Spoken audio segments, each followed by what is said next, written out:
After saying some heartfelt goodbyes to Hush and Sem, the remaining party board the airship called the Sunset Squall as a security detail.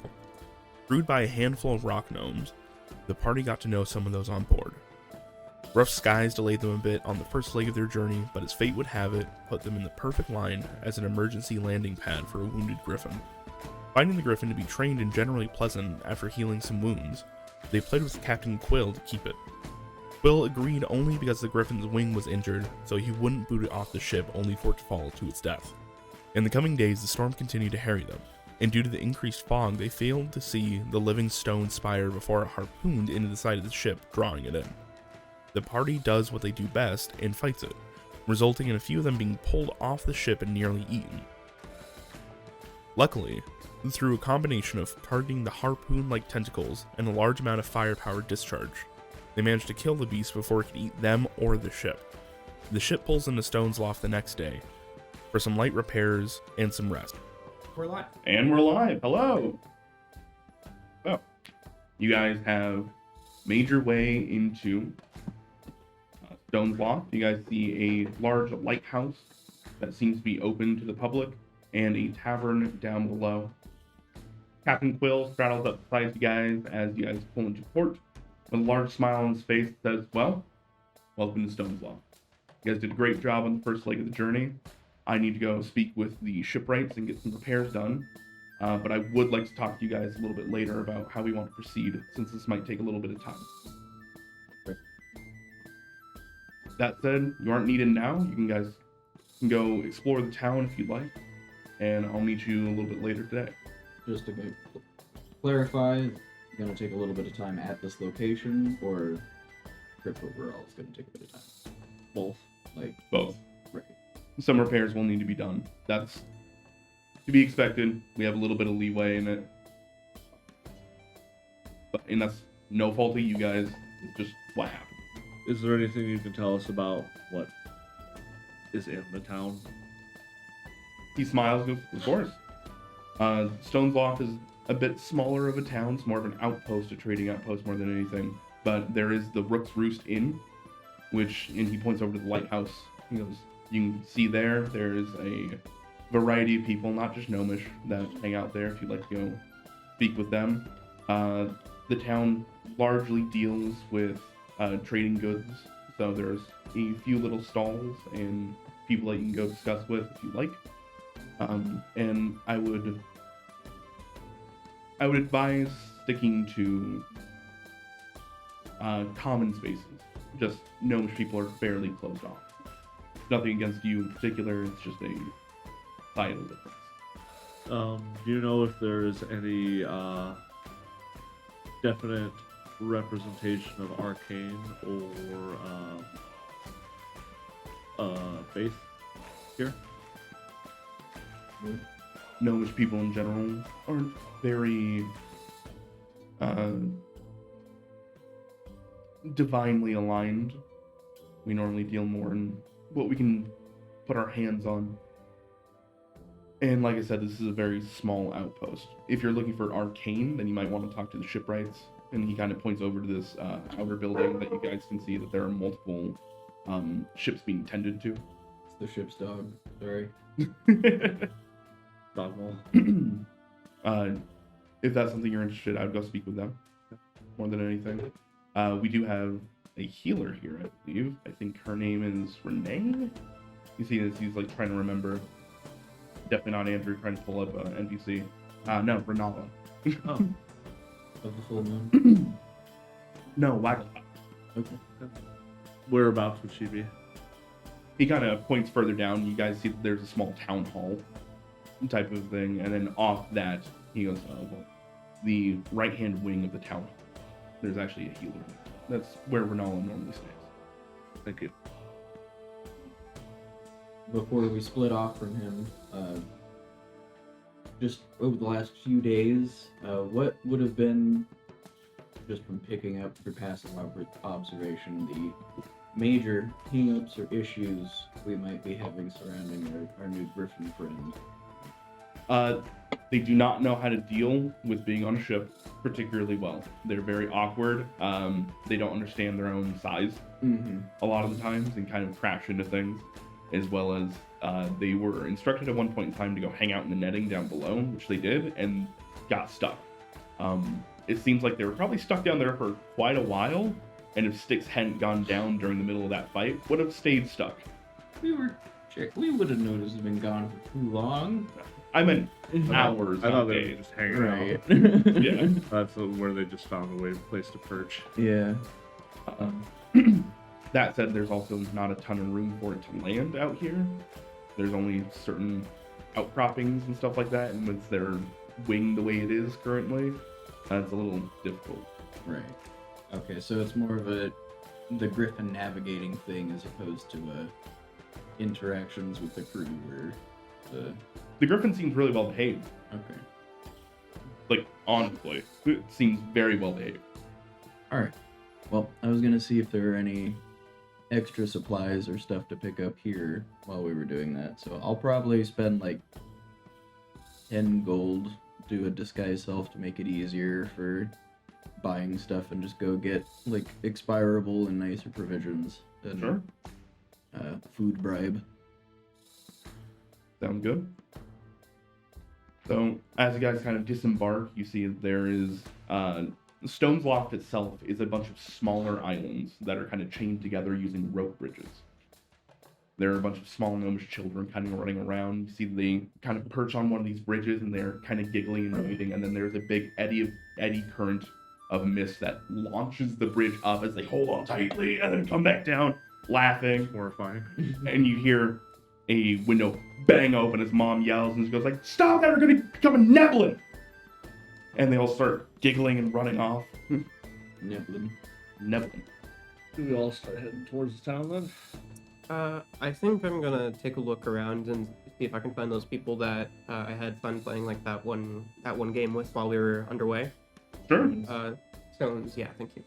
And I'm just gonna see if I can like approach them and see like how they're doing. Yeah, no problem. They're all on their way to the Rooks Roost Inn. Yeah, I figured that they were probably there, and I wanted to see like they probably have been here before. Yeah. And they might know some interesting things that would be more fun than like trying to go out and figure it out myself. Fair enough. Yeah. You see, one of the ones that you talked to before is... Oh, don't mind me.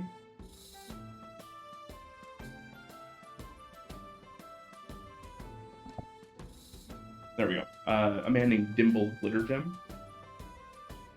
He kind of like smiles at you and goes like, "Well, actually, there's a word is there's a fairly nice bard inside the Rooks Roost at the moment. Bard or Well, bar, but bard. bard? Okay. Do you know if it's a gnomish bard? Like it seems like this is primarily a gnomish town, or is it a passer through?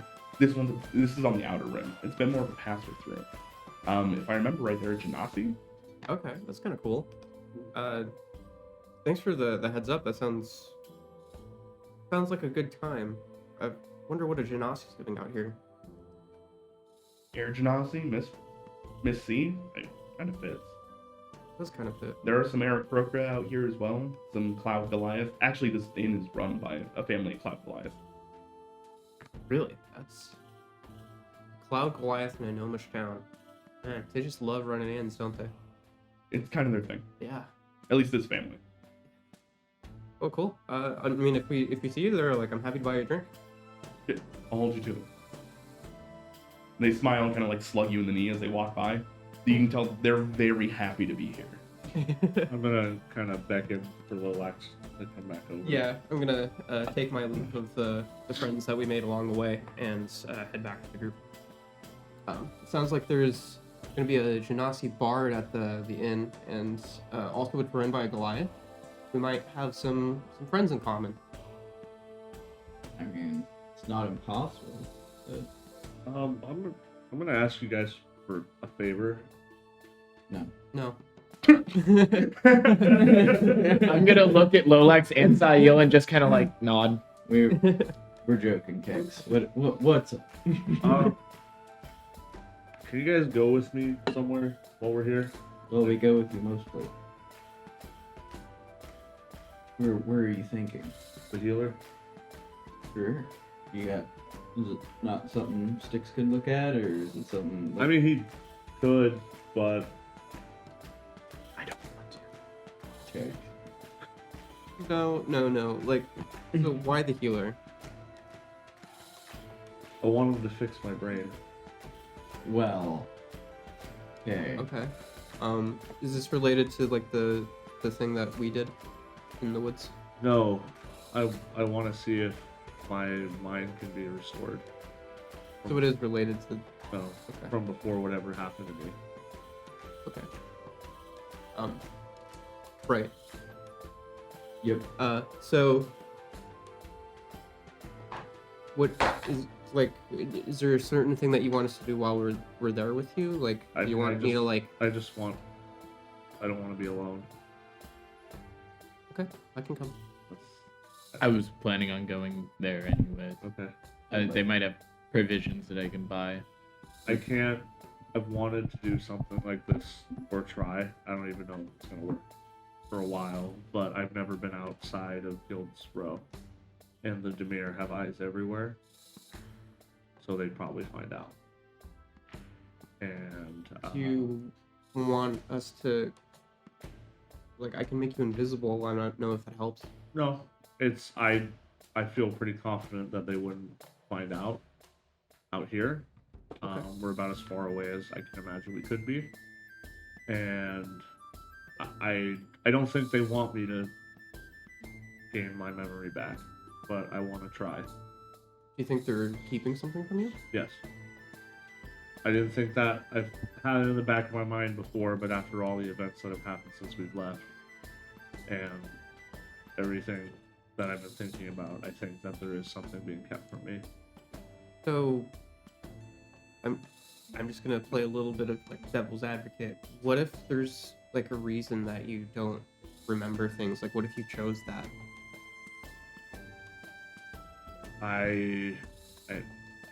Then that's a choice I'm gonna have to live with. But the woods told me that I have a mother, and she's still alive. Okay. Maybe, and that's a disservice to myself if I don't try to find out. And the best way to try to find out is try to remember. Okay. I just want to caution you. I know you haven't been outside of Guild's Road too much. If voices in the woods tell you something, that doesn't mean it's not true, but you need to be wary. But it's worth a shot. I'm not saying it's not worth trying. I'm just saying keep that in mind. I will. Alright, well, lead the way. And we'll be here with you. I'm gonna try to find where that place is. Okay. So, you guys start to make your way through these tiny little trading posts, essentially. It's less than a town, barely even a hamlet. It's probably less than 100 people that live in this little outpost.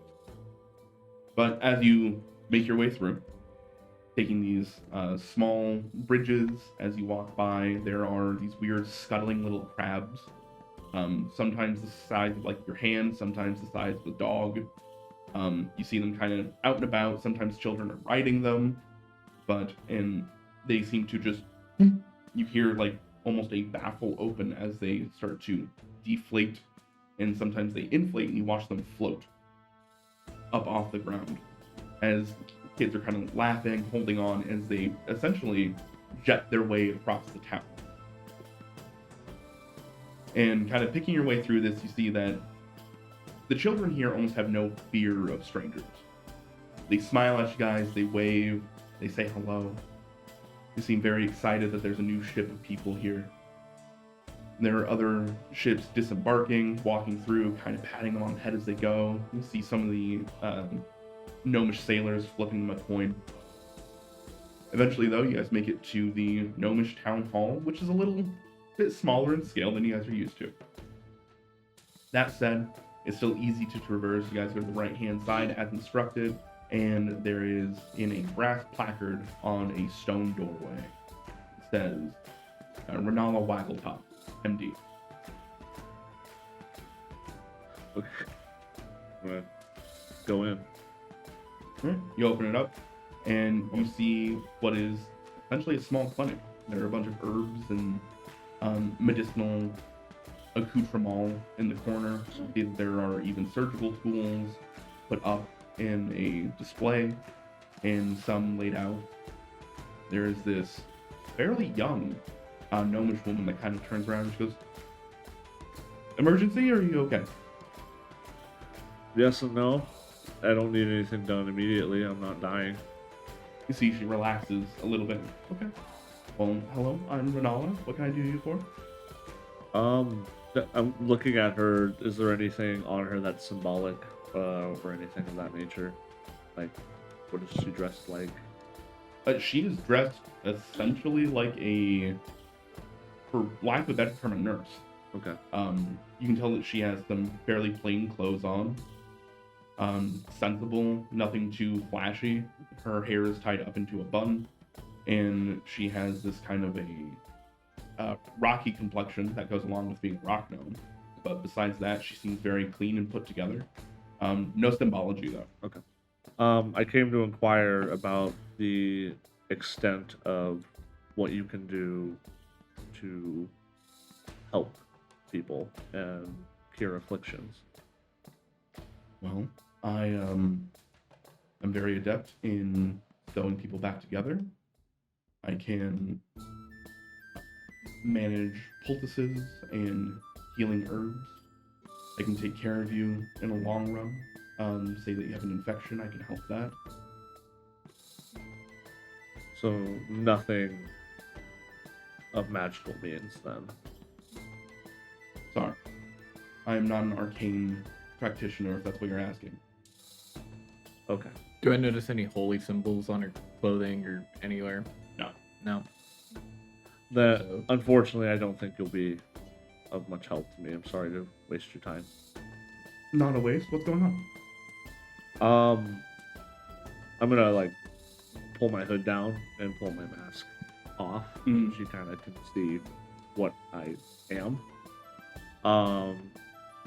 I don't know what happened to me, but I don't believe I was always this way, and I have no memory of how I was before this. And while I am away from where I am from, it is the best opportunity to try to fix whatever has happened to my mind. And I'm very desperate to do so. There's parts of me that are missing, and I need them back. Okay. So, sounds like you're dealing with 3 separate issues here. 1, you have memory loss. 2, your body has been transformed. And 3, you cannot seek medical attention where you currently live. At least to do with my mind, yes. Okay.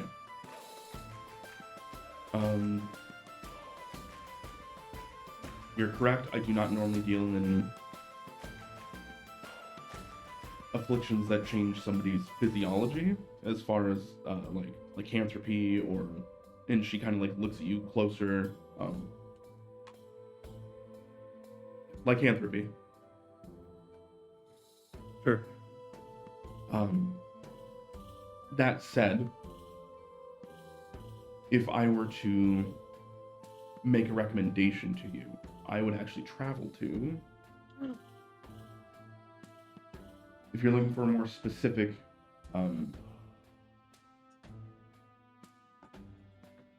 high-level healing, then you could try going to Grodale. And we have some connection with them there in Altasia. They have an alchemist's college, as well as a budding magical community. You can also try Guild's Row. They're basically the biggest city there is, so I'm sure they'd have something. Guild's Row is where I'm from. Why can't you seek medical attention there? It's not medical attention that's the problem. It's people finding out what I'm looking for. There's too many eyes and ears where I'm from. You understand what I mean? Doctor-patient confidentiality is the issue here. Understood. Thank you. You see, as she starts to kind of ponder on this some more. Man, I'm rolling like garbage. Makes Wonderful. us feel great. Hey, that just means during combat later it'll be easier, right? Right. Right? She kind of scratches her head and goes, "Well, I do know that we have a dwarvish fellow in town at the moment, and their clerics are renowned. Do you know where I might find him? Would he be at the tavern? Most likely, that's where most non-gnomish folk. What is his description other than being dwarvish? I just know that he's here in passing. I haven't actually seen him. Okay. Thank you. And the place that she said before, did that ring a bell as one of the stops that we're going to make? No. Okay. Got it. Before we leave, I want to ask her where she gets her medical supplies, or if she sells medical supplies. I do sell. I normally get them from Strodale, which is why I have the connection there. That's why I would recommend them. Their Alchemist College there is very good. And the dwarves aren't from there, or are they? No, the dwarves are from Ornmeldir. They're from the Pyre's Wake area, if you know anything about that. So, well, are we heading that way? I don't think so. Okay, so what can you sell? What are you selling right now? Oh, well, I can sell poultices. I am a budding alchemist myself. I do have some potions for healing, if that is something you guys are interested in. I also have just basic medical supplies as far as like linen and needle, thread, gout. Did you Sorry, gut. That's Andrew fucking up, not her. Did you pick up anything that wasn't a healing potion from the alchemists in Strodale? No, I very much only deal in this regard. It's not even my money. Interesting. So what effect would poultices have like in combat? Or is it not a combat? Basically, it's a healer kit. This is what she's got. Okay. She's very adept at using healers kits. That's her whole shtick. Okay. So how much do you have healing potions? Yeah, I have some healing potions. And she goes through and opens up some cupboards and pulls out a small kind of box of vials and sets it down. She goes, I have about 4 currently. I like to keep 1 as an emergency, so I can sell you 3. I also have the ingredients to brew them, if that's something you would like to purchase. I should do that. Okay, how much for 2 potions and the ingredients to make 1 or 2? Be about 125 gold. For 2 potions. And the materials to make 2. Okay. Um, And for Isn't we 3 just made 120? that you're willing to part with? That'd be 175. Alright. If we're willing to walk out with, 3 of your potions as well as some supplies and whatnot, would I be able to talk you down a little bit to say 150? Go and make me a persuasion check. Yeah. Not very high DC. You get the idea that she doesn't sell things very often, but you also get the idea that she's not really worried about that aspect of her job. Yeah. 9 plus 10. 19? Yeah. You see, she kind of like starts adding up some figures. She opens up a ledger and looks down at it and goes, yeah, I think that'll be doable. Alright. I can pick it up, but maybe we can discuss spreading the potions around for spreading some of the prices. Yeah, I will. How much were the supplies specifically 25 gold. for both? Supplies.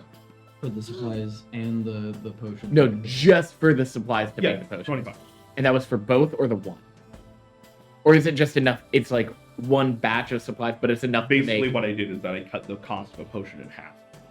50 gold is normally the cost of a potion. So to brew it, you get it at half price. Because you have to put the time in. So, but there's only enough ingredients for 1 potion. She can sell you more, Oh. but it'd go up by increments of 25 per. He That- gave you the price for 2 potions and 1 batch of ingredients. Oh, I asked Yeah. for 2 potions and 2. Oh, I'm sorry. Yeah. All right, then it would have been her initial offer would have been 200, which would have made talking her down to 175. I might have still pushed for 150. I mean, I was gonna pick up the potion supplies regardless, and then probably one of the potions just so I can have like a spare for like when I don't have time to, you know.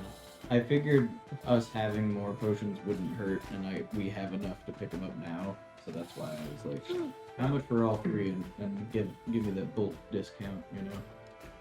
Yeah. I'm a little bit tight on money.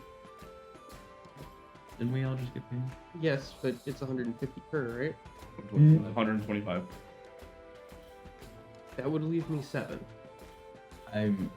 It's 150 all like total for this trip right now. Talking about splitting it between all 4 of us. Yeah, so how much? Well, if Okay, well take 50 out because that's just the supplies that I need all right, to make so potions. 100. So if you guys want to pitch in like 25, I can cover the other 50. Okay, I can do that. Okay, so Yeah, I'm not asking you guys to like. we're like she's like getting this ready while we're all like, okay, what do we Yeah, she was sitting there and she was writing a receipt and just stopped. I this is just regular adventuring party. Fun stuff. I've dealt with plenty of sailors before. All right. Not normally so tall. And handsome. She smirks. I mean, Okay, look at- so Not like a I'll cast young angry smirk, but very much just like a mm-hmm. I'll cast this guy's self to look like the Giga Chad, like no the Giga Chad. is there a specific name for the supplies to make a potion? Or is it just- It would literally be potion supplies. and then we got 2, right? Do you have alchemists? Do you have alchemy supplies? Tools? Do you have alchemy tools? I don't think. There are general stores and stuff like that here.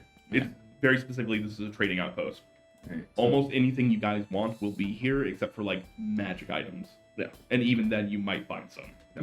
Also, to make potions, is it a what check would it be? Would it be medicine? No, No. it's Arcane. proficiency in alchemy tools. So I'm gonna give both of you guys a healing potion. Okay. Okay. Who? You and you. Okay. Okay. Because you and I both have healing magic. I have healing bites. Yeah. You can give the health suck. What kind of potion is it again? Just It's just potion Just of healing. regular healing potion. Okay. Well, if we're good, I think we all want to head to the tavern. just regular. Thank you guys for stopping by. Go. If you need anything else, let me know. Okay. Will do. I want to go head for wherever the clerics are. And while I'm here, I'll just ask her, Possibly. where'd be like a good place to get like food, provisions, and that kind of supplies? Probably. Let's see. And this is Andrew again referencing names. Don't mind me. Wait, so how much gold? It was 50 for me. You paid 50, both we of us. paid. 25 for both of them. Yeah. It's stuff like this is why I usually push for a part of the reward goes to a party funds. So we just have like a fund we can use to buy healing supplies or a cart. Yeah, we'll get there. Yeah. I'm more of a rugged individualist. Yeah. Yeah, that's why I'm poor. She got in. You can try Namble Knackle's shop. Namble Mackles? Namble Knackle. Knackle. You can just call him Mr. Knackle. Mr. Knackle. Alright. Appreciate it. And as you guys leave, you realize not a lot of these places have like names attached to the shop. It's very much, it's such a small town that they just go by the person that runs it. Mm-hmm. Do we want to go do our church business and then get some supplies and meet up at the inn for the night, or do we got Well, more walking about the today? person I'm looking for is in the inn. Yeah. We're ending the day there. I I figured. mean, if we wanted to get supplies, we could go to Mr. Nickel Knackle's Paddywhack Shack, but I'd like to do that at some point. yeah, I mean, I'll go with you if you want. Oh, I figure we can. I mean, between the two of us, we can probably get some pretty good deals. Yeah. Well, we were gonna do a little bit more. I I'd rather we not split up. Why? Things happen when we split up, and I can't think of a single Kenku who went is by still part of this group. Yeah. Removed all the Kenku lists. Mm-hmm. I'm gonna walk away. I I'm You're not a going. Kenku. You're fine. I'm going to the clerics. You're not birdless. You're just, think we should follow him. Okay. you can go to the tavern and then hop around town. That's okay. We follow Sticks, going. Bird. I cast invisibility on Bird, anyone. bird. All right. So, Thoughts? where exactly are we going? The inn. The inn where the clerics are hanging out. The dwarf clerics. Oh, okay. Dwarf. Yeah. They didn't say that. That's why I was like, why? Where did you get clerics? They from? didn't. She didn't That's- say that he wasn't. Yeah, I cleric. thought we were. What I heard clerics. No, she specifically. said they have connections to clerics. There's a dwarf there. She's being racist and generalizing. They're not. Like- She never They said that literally there is just a said cleric there. dwarves are known for Yeah. the people of Ornmalthir are known for their clerics. Yeah, well, I'm hoping that they're clerics, so that's what I heard. They're known for their clerics. Okay, well, I'm good. Jeremy heard one We word. are focus having the on it. thought process of like dwarves have clerics, right? Yeah, haven't you heard of that like Hildegard person? No. Yeah, I don't know. All right, you guys make your way back across town, and oddly enough, kind of at the same time that Captain Quill is walking in, you see that he has a fairly large baffle crab with him as well, that he's just kind of gushing over. This baffle crab seems to have had a very large crack in its shell at one point in time that has been fixed. I drive my knife into the crack. Put some butter on it. Wow. God damn. I don't didn't. have any pets. Crab. I'm not even the one distracted right now. People look like crab. Talk like. But as you guys are kind of like going to the same entryway, he looks up and you see him get very. Hello? What you got there? What? Oh, is that dinner? No. What? This What? is a very valued crew member, actually. Thank you very much. Oh, why weren't we introduced then? Because they were injured, I just picked them back up. Oh, I didn't. think your They're crab is really cool. Also, very do you know where the bathroom is in here? Okay. Go in through the front door, take a right, past the kitchens. Oh shit, there's a dog out there. I'm gonna go walk over towards the dog in the bathroom. That's Liz being clever in, I think, letting their dog out. So Luna, the dog, can go pee. Yes. Anyways. Okay. Dermond, Dermond. Nice to meet you, Dermond. you see, there's Yeah. just a very large claw. Oh, I was gonna say I don't know if it's Like- shakeable or not. I'm shaking it. They very gently grab and shake. That took a while. That is a very, very delightful crew member. I'm sure he lifts the mood on any ship he graces. I'll be honest with you, he's normally quite boring, but he has helped in cutting lines that need to be done, crawling up masts, and general fixes around the ship. And we picked up a pet the other day too, and every single one of us agreed that we should keep it and love it forever. Debatable. You see, he kind of goes, right, It's a griffin. I'm aware. I was there. Debatable. Can we enter in? I do actually need to speak with you guys when you have another moment. Yes. I think we should wait for Lolax to return from the bathroom, but we can definitely go in and get a table. All right, you guys enter on in, and it is, oddly enough, very familiar as you guys enter in because it is ran by Goliath. It looks like the Friends Call. Is there a big chair? Weird, yeah, there's this weird juxtaposition. There's not one big chair like Von Beer has, Like- but there is like chairs and tables of many different sizes and sorts. You see that there are some Aarakocra people milling about, drinking. Behind the counter is this kind of middle-aged woman that has her hair in a bun, but then down the sides as well, kind of an up, half down. You see that she's wearing like the most stereotypical like barmaid get up ever, and you kind of like looking around, that's the shtick. That is kind of their theme. Barmaid. Not just like stereotypical tavern. Oh, this is okay. the Tractor Tavern. What can I do for you, honey? You see as you guys enter in, she smiles at you and she goes, "Drinks?" Lilax is gonna wander back in. Drinks? Yes. Sure. Cool. I'm gonna, while we're getting drinks, I'm gonna look around the room, kind of keep an eye out for persons in particular, potentially holy relics, etc. Holy relics? Jesus Christ. You think those are just around? Holy regalia. An amulet. Yes. Go and give me an investigation check or perception, your choice. I think you know what I'm gonna pick. Really don't. Reason I left it up to you. 26. Or Barricade. Investigation. You like the barricade? It was fun for me to deal with. so, But now. As you- ooh, sorry, I have multiple pages of notes I have open now. Wonderful. No, Andrew no. having lots of notes? Weird. If only I had them all located in the same spot, that would make this easier for me instead of having a bunch of disparate notes that I now have to compile. You know how I solved that issue? Not taking notes. It's all in his thinking cap. Yeah. All right. As you're looking around, you see that there is the crew that you had before, as well as a Dorvish man they're all speaking to right now, who has what looks like hocks of meat on a table that he's trying to sell. Okay. You get the idea that it's probably the man that was referenced earlier, Uh-huh.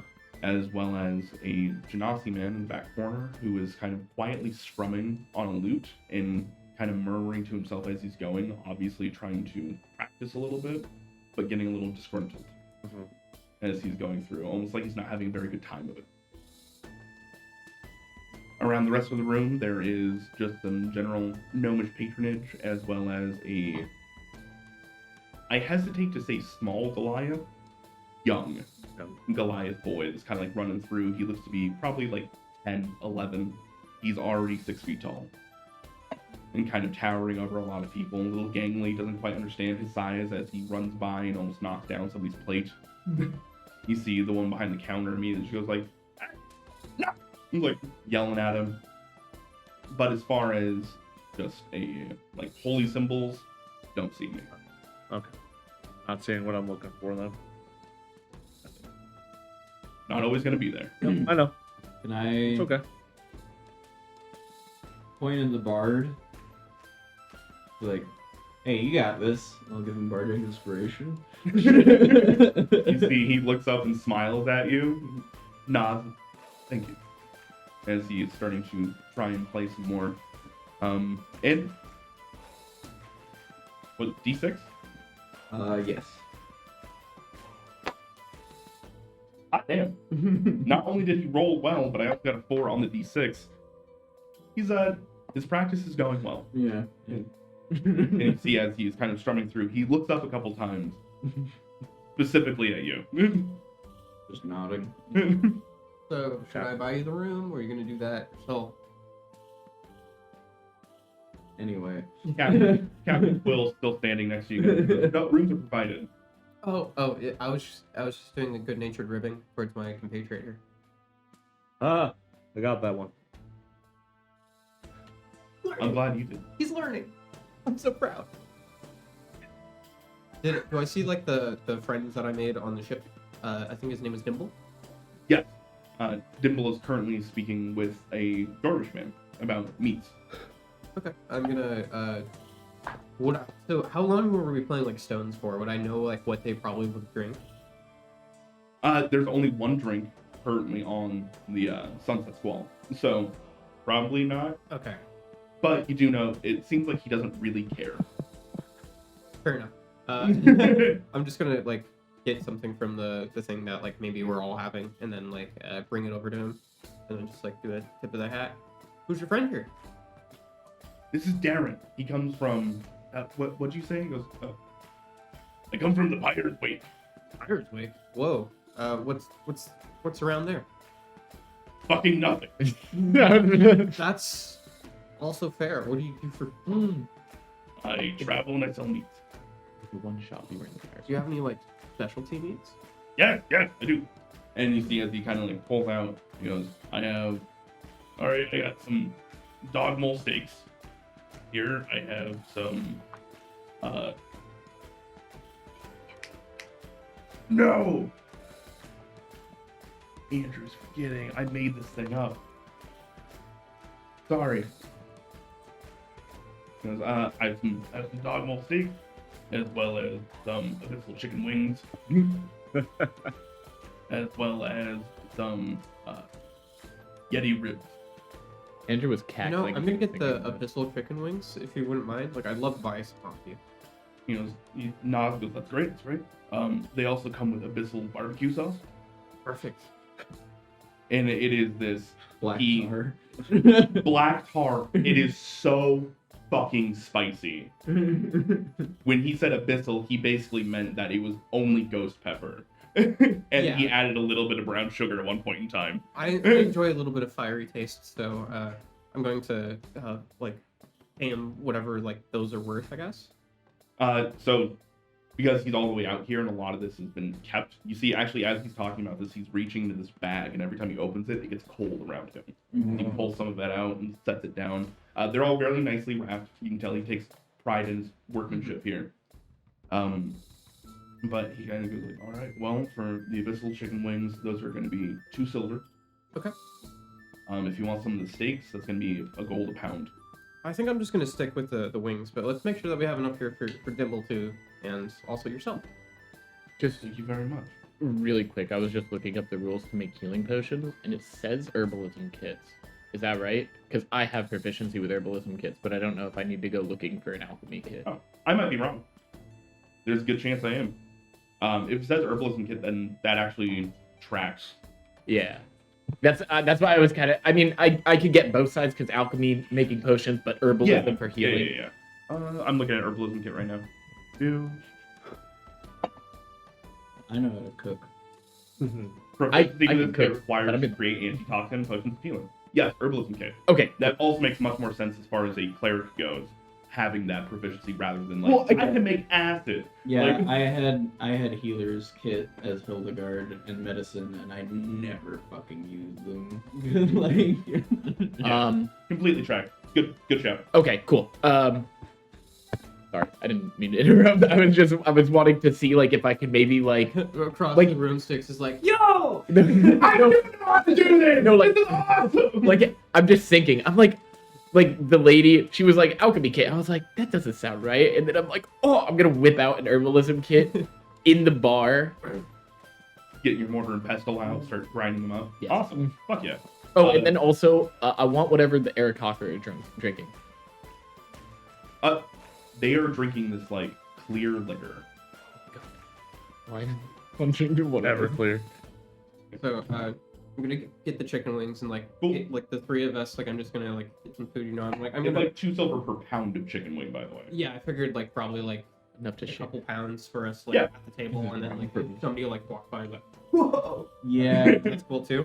I'm at some point. I'm just gonna pull Lolex aside and be like, "Hey, just be a little conscientious about sticks with the bird meat. He might be a little upset. I don't know." Okay, I'll keep that in mind. But for right now, like I'm trying to make some friends here, so. What, No, I don't care. I mean, I was gonna buy some Yeti ribs, to be honest. okay, you should totally do that. Yeah. This is my friend. His name is Sayu, Sayil. Pleasure to meet you. My name's Darren. nice to meet you. How much do the Yeti ribs run? Yeti ribs, that's 2 gold per pound. 2 gold a pound. You have to kill a Yeti. Yeah, that's fair. I understand. I'll take a few pounds of steak. I'm trying to get provisions for the ship. I got you. Just mark off, it's 1 gold per pound for the steaks. Alright. So Darren, Fire's Wake. Dimble, where are you from? Oh, I'm from White Cliff. White Cliff? Okay. So It's a like, little bit. It's kind of in the middle. It's right on the edge of the inner ring. so how'd you end up on the ship with like, I mean, the captain and I guess now our battle crack? Oh, he's back. Yeah. Thank God. Actually, he wouldn't say that. He wouldn't. Wow. You see, he kind of I was like, well, out there you really only have two options on what you want to do for work, and I didn't want to be a miner, so I decided to travel and wound up on the Sunset Squall. I got really lucky, honestly. My uncle knew Captain Quill from when they were kids and got me an in, and it's been a good crew. Happy to be here. Yeah. Well, awesome. Well, it's great to have you on here. It's fun playing Stones with you. Do you play Stones with Darren too? Oh no, actually, this is my first time meeting Darren. Oh. Okay. I thought you were friends like from before. I just try to be friends with most people. You know, that's a good way to make friends. You know, like in this line of work, you get to travel a lot, but you don't really get to really experience where you're going. Normally, it's just point A to point B, and then point B to point C, and You know what Keep I've always wanted to do? I've always wanted to have like a pen pal, you know, where like you just kind of like keep up over the years. But most people kind of like are a come and go basis in life, you know. you know what? Well, you see, he actually kind of gets deflated for a second. When you said this, he got excited, and then he stopped as he realized he doesn't have a home base for you to send anything to. And he goes, "Well, I can send you letters, but I might not get yours for like months at a time." I mean, that's fine with me. What if like I send them to like Wakefield or something? Is there a place that you have back home? Yeah, I live with my uncle, so when I'm there. But yeah, you can send it there. Do you like do you have I like sending people trinkets too. Is there anything that like you particularly like? Things made out of wood. Got it. Brings him a stick. And I got you a present. I'm no, and he kind of points out like the bar you guys are in is actually made out of wood and stuff like that. Because like things like this don't exist in White Cliff. I mean, it makes sense. Like if you spent all your life in like a mining town, and then you suddenly have like nature that like kind of just is alive, it'd be a different. I can imagine that. It's kind of like when I first moved out of my town, I guess. It's fascinating. I really like anytime we get to go into the like past the Mississippi. I'm very, very excited. But those are always the trips are long, but the stays are short. If you know what I mean. Yeah, I can imagine. But Where are you from? I'm from Breezecliff. Breeze Cliff. Oh, I've been there. Really? Yeah, What'd you think of it? kind of like here. It's a little smaller, but you know, still feels what's cozy. Cozy, yeah. I really miss it. Actually, Sahil is from there too. Oh, that's amazing. I really liked it when I was there. We had to stay for repairs, and then the Baron guy there was like late on his wood shipment, so we got to stick around for like a week instead of like a couple days. And I went to like a bar there. That was really cool. Oh, yeah. It's been a few years since I've been there. They only really have there's not that many bars. Do you know? It was like a really big ship that was flipped over.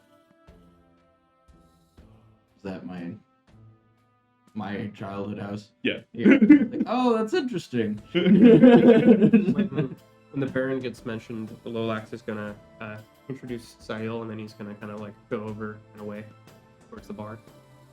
So, oh, all right. See you later. So yeah, another round's on me. Just ask the bartender, and I'm just gonna. And for the record, the beer that they have on tout is called a Stone's Ale Stout. It's like dark, almost like a pancake syrup No. beer. It is thick, but it's good. How many aircraft were in the port when we came in? There were a handful, Okay. and of varying different sizes. The Sunset Squall was probably the largest one that came in. You can tell that is like a galleon class if you're going to equate to like sea ships. But they had a bunch of like smaller personal Okay. craft and stuff like that. That you get the idea that some people may have their own homesteads, kind of on their own islands, a little bit further out. They look almost like they have these weird kind of bulbous fronts with the wings that actually come up as they land in or landing skiff that they rest on. You hear some people call them like grasshoppers or rock turners. Okay. I'd be heading to the bar to talk to the barmaid, but do whatever you're about to do with Sayil first. I mean, I walked away, so like Sayil's kind of just like chatting. Oh, Yeah. I didn't know if you were like telling Force him Sayil. into- I didn't know if you were telling Sayil to go like, I definitely picked up on the pass off. Like, And then I guess what's Sticks doing at the moment? I'm in the corner drinking, and like you see me have like my pack is out on the table. I have mortar and pestle. I have like a small like vial with some clear liquid, and I'm making potions right now. Okay. I think I would probably like clock that like one of my party members is like alone and like tinkering with stuff, so I would just kind of like go over and like sit next to Six. Hey, what you doing? Oh, trying to save us a little bit of money, because you guys are a tough bunch to keep on your feet. So, Yeah, "Ooh, get healed." we're a little bit spongy, I suppose, compared to the average venturing party. But spongy is So- a strong word. so I mean, like you have like the ability to like heal and stuff, right? Mm-hmm. Yeah. It's kind of, ironically, it's kind of my thing, even though I work in a graveyard. Not much healing to do there, but I mean, like why is that actually? That's really interesting. Like you Spiritual deal with healing. death, but you like to heal. yes. Death is absolute, but until you are dead, there is stuff that can be done. And if I can halt the scales from tipping too far, then that is, something that I can participate in.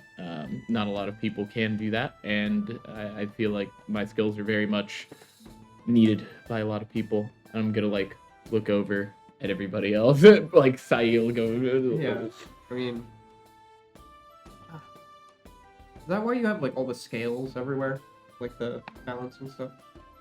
Yes, that is the symbol of my god Kelmvor, who is basically the old god of death and life, and kind of the in between, which is why the scale is either tipped one way or another for life or death, or balance. So how did you end up? I mean, like, if you don't mind me asking, like, getting into that, or like, how did you get a graveyard? Well, that was just part of my interest. And the city needed a grave tender, and I was willing to do it, as that's something not a lot of people will want to do. I've spent time as an apothecary and learned embalming and preserving bodies, and through that you learn about bodies, and that's kind of where healing and magic came in. So, were you by yourself for the graveyard? Oh yeah, a lot. So is there nobody tending the graveyard now? I just kind of assumed that somebody would be taking care of it, but I let God take the wheel on that one. yeah. I mean, He doesn't drive very so well. like, how long have we been gone from Guild's Row? How long have you been gone? Like a couple, like Almost 2 weeks. 2 weeks, now. 2-3 weeks. So it took you guys, I want to say 7 days from there. Yeah, about 2 weeks.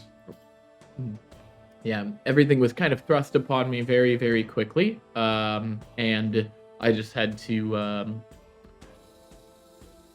make my decision. And to be honest, it's pretty low maintenance. We're gonna be back eventually, so I'm not too worried about it. There are other graveyards in Guild's Row that can take care of what needs to be taken care of. So, do you mind if I ask you a personal question? I'm gonna like stop, and then like look over. Sure. Sorry, like, we we haven't really talked that much, and I don't want to like ask something that would offend you, but I don't know the right way to ask and be like, Is it the chicken wings? no. I figured that if you had a problem with that, you'd probably bring that up, but I wanted to know, like, do you have like conversations with Helen before? Occasionally. Some people, they have different relationships with their gods.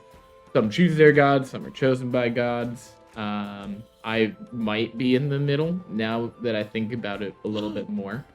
But the last conversation I had with Kelmvor was fairly one-sided. But yeah, it happens. You talk with them, or it's something as small as like you just ask them a question and you don't hear anything back, or you hear a little bit back. It just depends. Yeah. I guess the reason is because I tried once and none of them would talk to me. Did you have a specific one you were trying to talk to? I just went through like a book almost, just seeing if anybody would pick up. I think that might be your problem. It seems that this group was chosen by the Raven Queen. Have you talked with her? Oh, that's right. Who was it that talked with the Raven Queen? I can't. Was it The everybody? person who is no longer you here. weren't even around for this conversation. Like, you probably would have been told about it, but you weren't around when it happened. I guess It was. It was stacked up. Yeah. I guess like what bothers me about that is like we're chosen, and I've never even had a conversation with her. Well, there's a bit of a rift right now. The last conversation I had with Kelmvor was very much him telling me what he wanted, whether it was what I wanted or not. And a lot of that probably has to do with his daughter or something. Heard the Raven Queen not doing too good right now. So if you try to talk with her, don't think it's gonna happen. I guess like I tried talking to her before, and she wouldn't talk to me, and now suddenly like I'm this big important champion, and it kind of just makes me feel angry.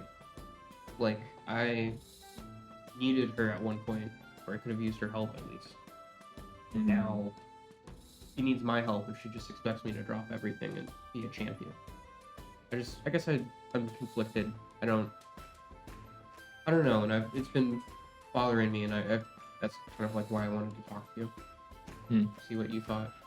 Yeah, I mean, I thought that I chose Kelmvor just because of everything that aligned with me. But to be honest, now I think it's kind of the other way around, that I was chosen. And sometimes even if you are devoted to God and follow them, you won't hear from them for a long time, maybe forever. Like you might just get your powers from them, and that's the devotion and the connection you have. But I think approaching gods in a way that you're just kind of looking for anybody to talk to and going through a list of yelling at the ether is maybe not the best way to do it.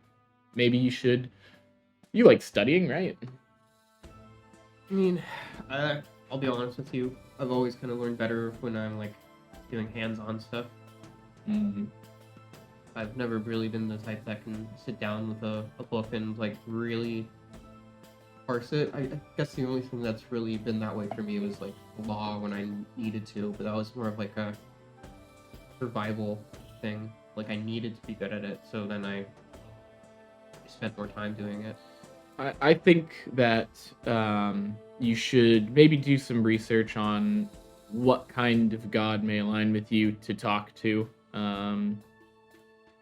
It might help, but there's no guarantee. But if you find a god that you can like align with, I know that there are I'm just trying to think of like what kind of gods may align with what I know about Lolax. So,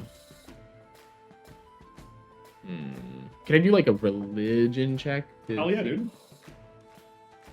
I was just kind of thinking, and also, it's funny that I'm a cleric and my intelligence is pretty low, which means my Weird. oh, well, You're that's still a proficient in it though. that's a 19.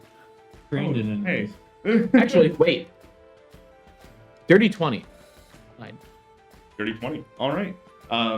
Well, Lolax is kind of this changing.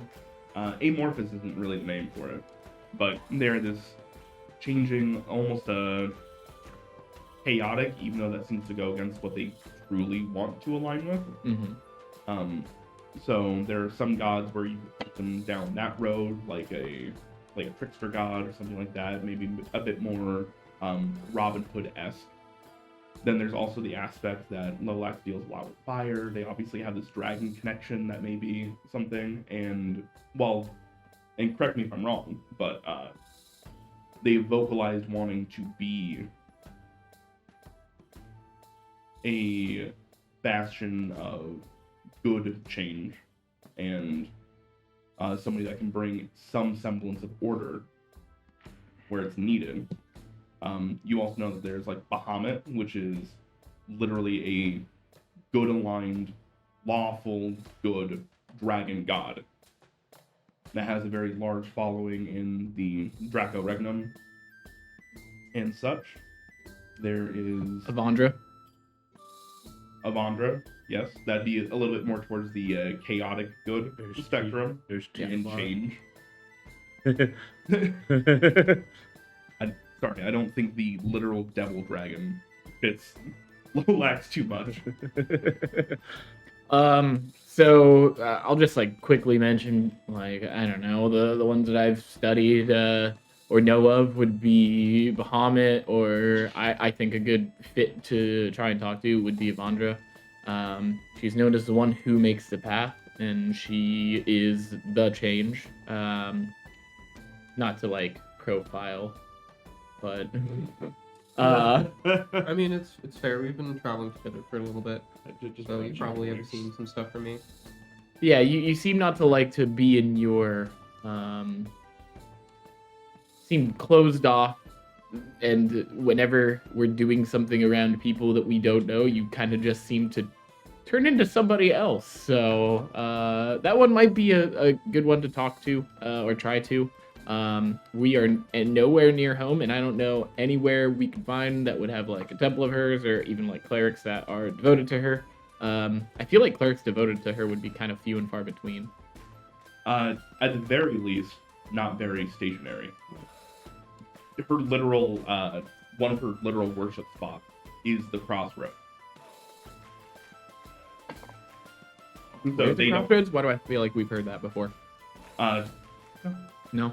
It's the literal crossroads of like two roads intersecting, where they don't actually have churches or things like that. Instead, if you worship to Avandra, then you go to places of change, places of like decisions. So the crossroads being like, I can go left, I can go right, and I'm going to let the winds take me either way. Mm. You see that they will sometimes leave because Avandra is also a patron of like gold and currency as well. Sometimes they will leave like gold coins of Avandra at the crossroads, specifically for other people to pick up because they probably need it. Yeah, and then I'll just pass that information on to you.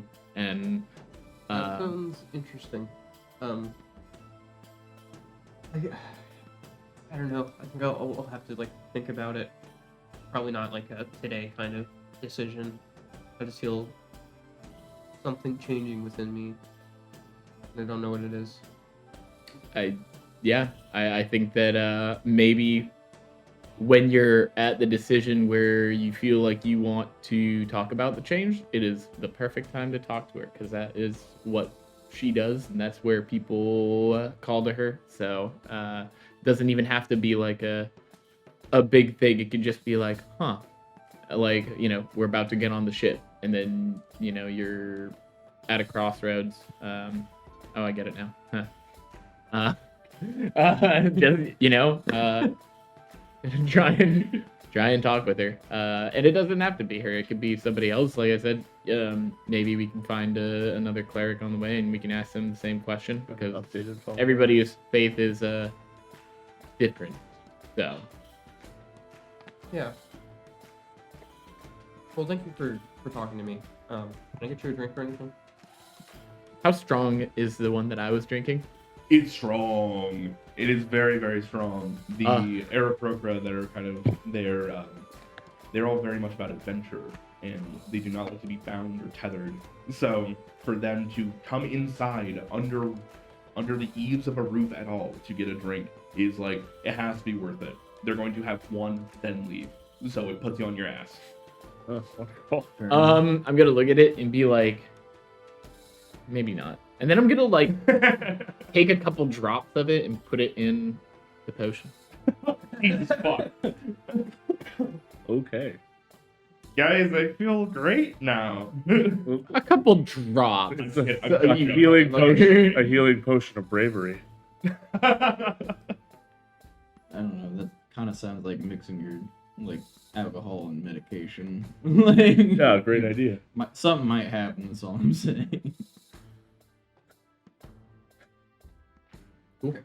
Yes. The potion blows up. Love you, Jeremy. I'm gonna walk up to the barkeep. Get a shot first off, just to ball rolling. What kind do you want?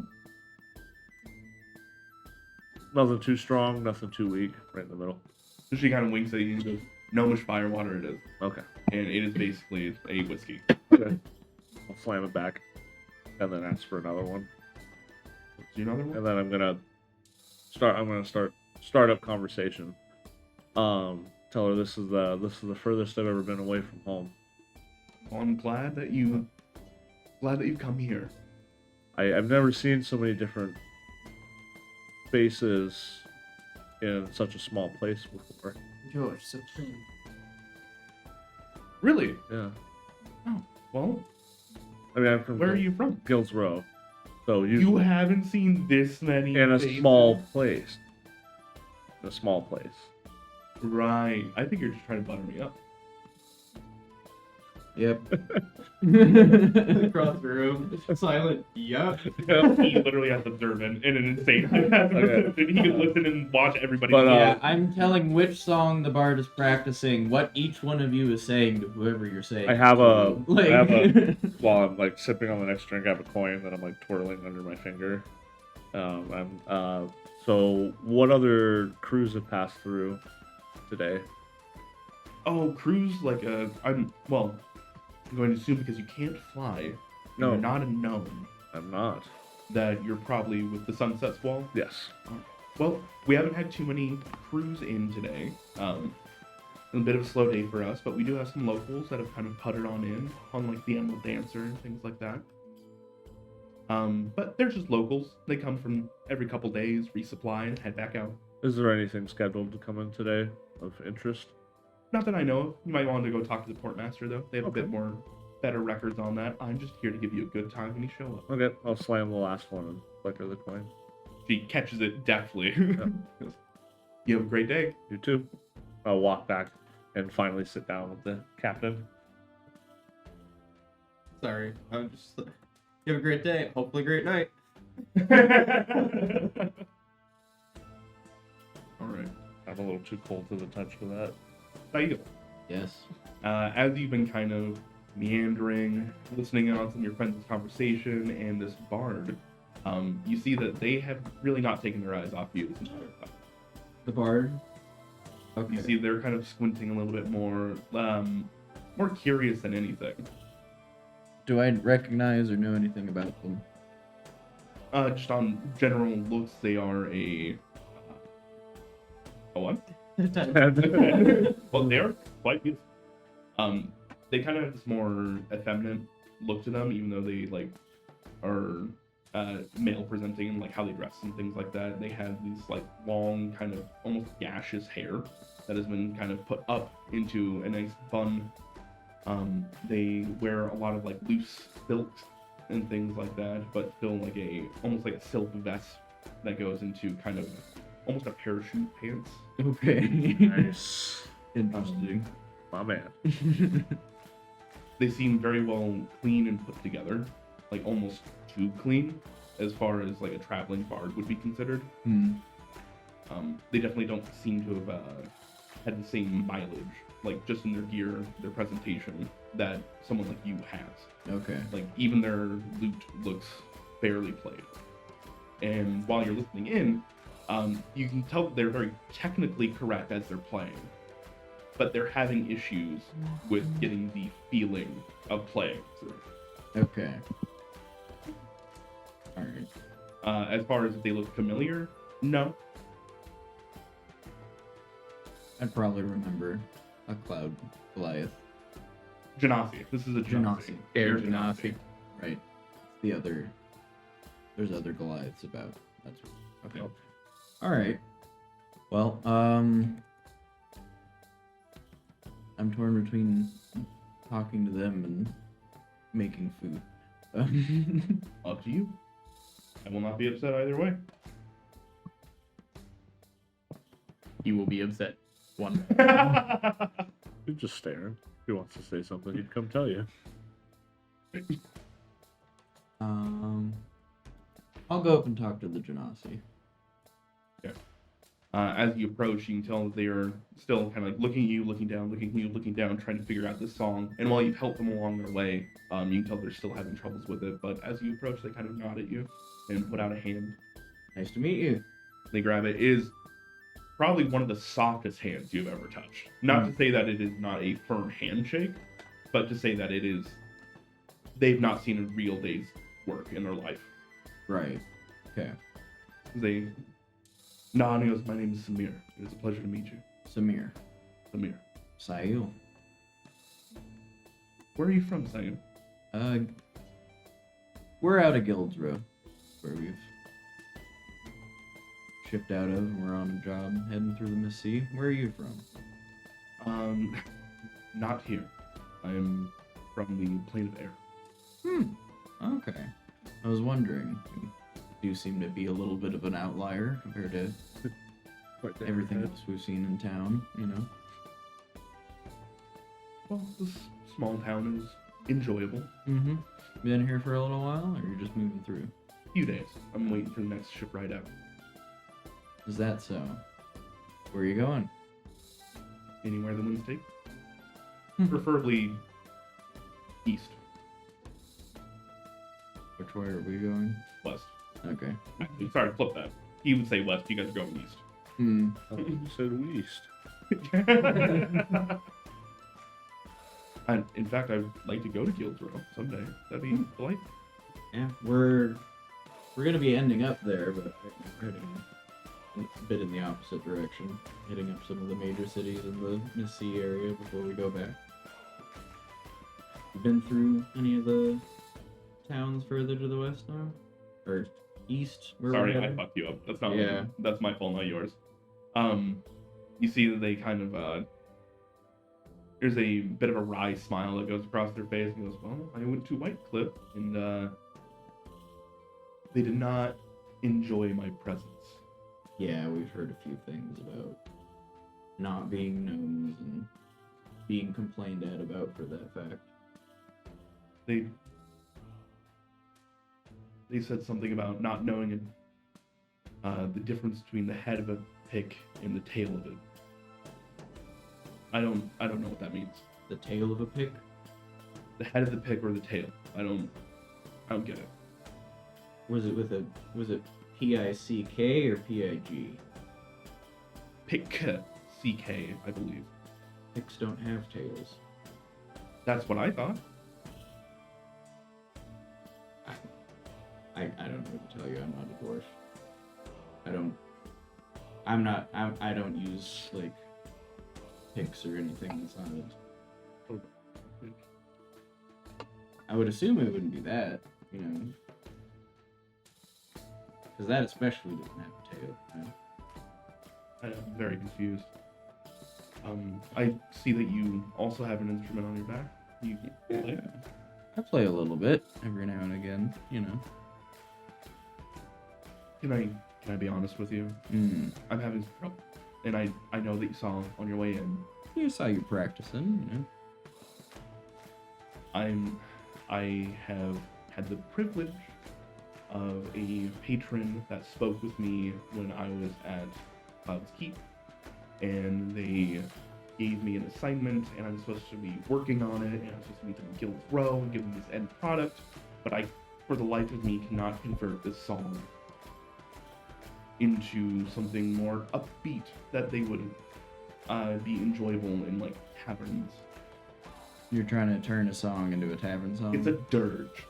They want me to turn a dirge into a jaunty tune. Well, let's see what you got so far. They kind of show this off to you, and it literally says on the top of it, "The Fallen King." Mm-hmm. And it is just this basic funeral dirge, essentially. Mm-hmm. Like the idea of turning it into what like a bar song to be able like sung as a group is preposterous. Right. So They have like many different iterations and takes on it, like different key changes, tempo changes, trying to keep the lyrics in line, but you can tell that they've been written very specifically. right, you took it from minor to major. Did you try changing the time signature at all? Like, They pull out a different sheet that they were working on. It goes like, yes, but then the lyrics don't match up, and then you have to like draw on some, and then you skip, like, you drag on some, and then you like lead on others, and it's just not the same. I'd honestly not be worried about it being the same. You probably just gonna have to adapt the lyrics to make it fit like you're gonna have to change the structure of it and then adapt it to fit, because you're not gonna finagle it to fit and then not really change the structure and have a bar tune out of a dirge. And I will give them the help action and use guidance on a regular basis. Wait, no. This isn't one of the ones I gave guidance. Damn it, this is just Bardic Inspiration. Alright. Are you giving them bardic inspiration? Yes. All right. Oh shit. Figured if anywhere, this would be the place to use it. Wow. Actually, the 23 on the dice, and then plus. All right, they got like a 32. Is that how you roll so high? Your dice sides go up to like the mid 20s? It was an 18 plus 5.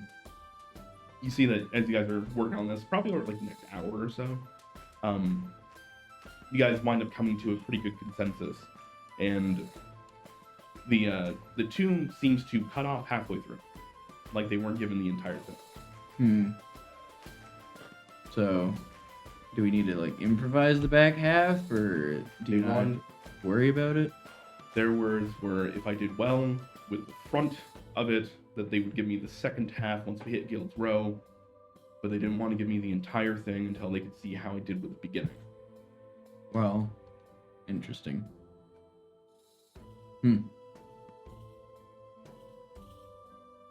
I don't know. We could try and improvise like more of the song, but I feel like if this is what you got, then you know. Look, sounds pretty good to me so far. And it does. You wanna- did a very good job helping out with it. You want to give it a try? See what the building thinks? Sure. You see as they go to stand up and goes, do you want to play with me? Okay. If you could, go and roll me a performance check. They will also be rolling a performance check. Boy. Are we not advantaging one of us? You can if you like.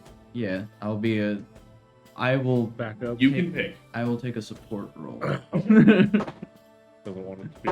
You don't want it to be on you. I'm not trained in performance. This gave me so much shit. Right? Religion. You don't have bars. I have plus 10 to performance. persuasion. What do you think is going to be more useful? A bit more of an oratory instead of an orator instead of a musician. All right. They get up and they start playing, and I don't sing, so instead I will just say it. This entire time that you've been working on this with him, it has been very odd, to say the least, as there are definitely some story points that stick out to you. It's basically, the fallen king will rise again. He'll take the lands in his gauntlet hand. You can run and you can hide, but his rage will never die. This is what I've been Mm-hmm. making a jaunty Trying to, at the very bar least. song. Okay. Heroes rise and heroes fall, brought round again by Raven Song. Valkyrie's wheel, the dead will rise. Death's gates left open wide. Yeah. Sail definitely would have Wait, been sorry. like writing this down and like it's like it's called the Fallen King. All right, what do you need help with here? Like, We all are hearing it, right? yeah. He's we now all- playing it. Do we all just kind of go? Yeah, and I'm look? like making eye contact with each of them individually, like I found the weird one. Like Sticks only really perks up when he's talking about the dead will rise and death's door I'm open gonna- wide. I'm gonna use my my psychic thing to put my voice in their heads. Okay. I'm gonna say to Sail in his head, where did this come from? I rolled concentration just because I imagine trying to play an instrument and then being spoken to telepathically to be somewhat difficult. I don't know. I just thought they looked interesting. I went over and talked to them, and then they were a little suspicious. So I sat down and investigated further. What did you find out? I'm singing you the results of what I found Where did, Who are they? did they come up with this song? They've been given this song to adapt from a funeral song to a Who- jaunty bar tune. Can you please find out who gave them this song? Vex, can you like probe your mind? It Their doesn't work that way. employers are in Guilds Row. That is where they'll be meeting them. I'm considering inviting them to come along with us so that they can accompany us back to Guilds Row, and then we can find out I think who that's, their employers are. I think that's a really good idea. Okay. I mean, if you can do it. There's just Are they traveling our way? They are going to Guilds Row, which is we're going to be going back there eventually. Yeah. there's just way too many coincidences here.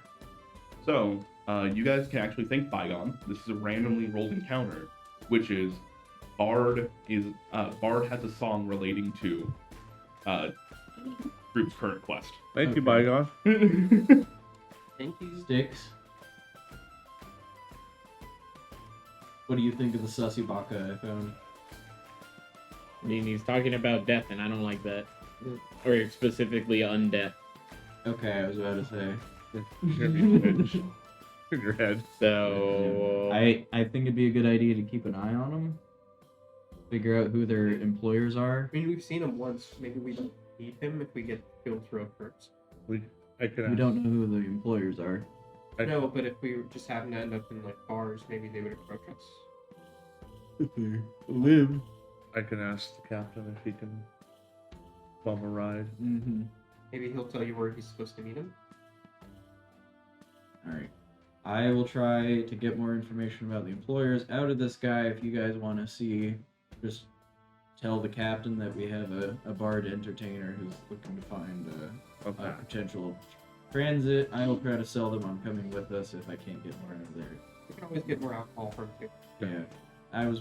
I'm suspecting after this set, don't want to brag, but it's going pretty well. We might have a few drinks on our way, just for free. All right. Well, and with that, the set comes to a close. There is a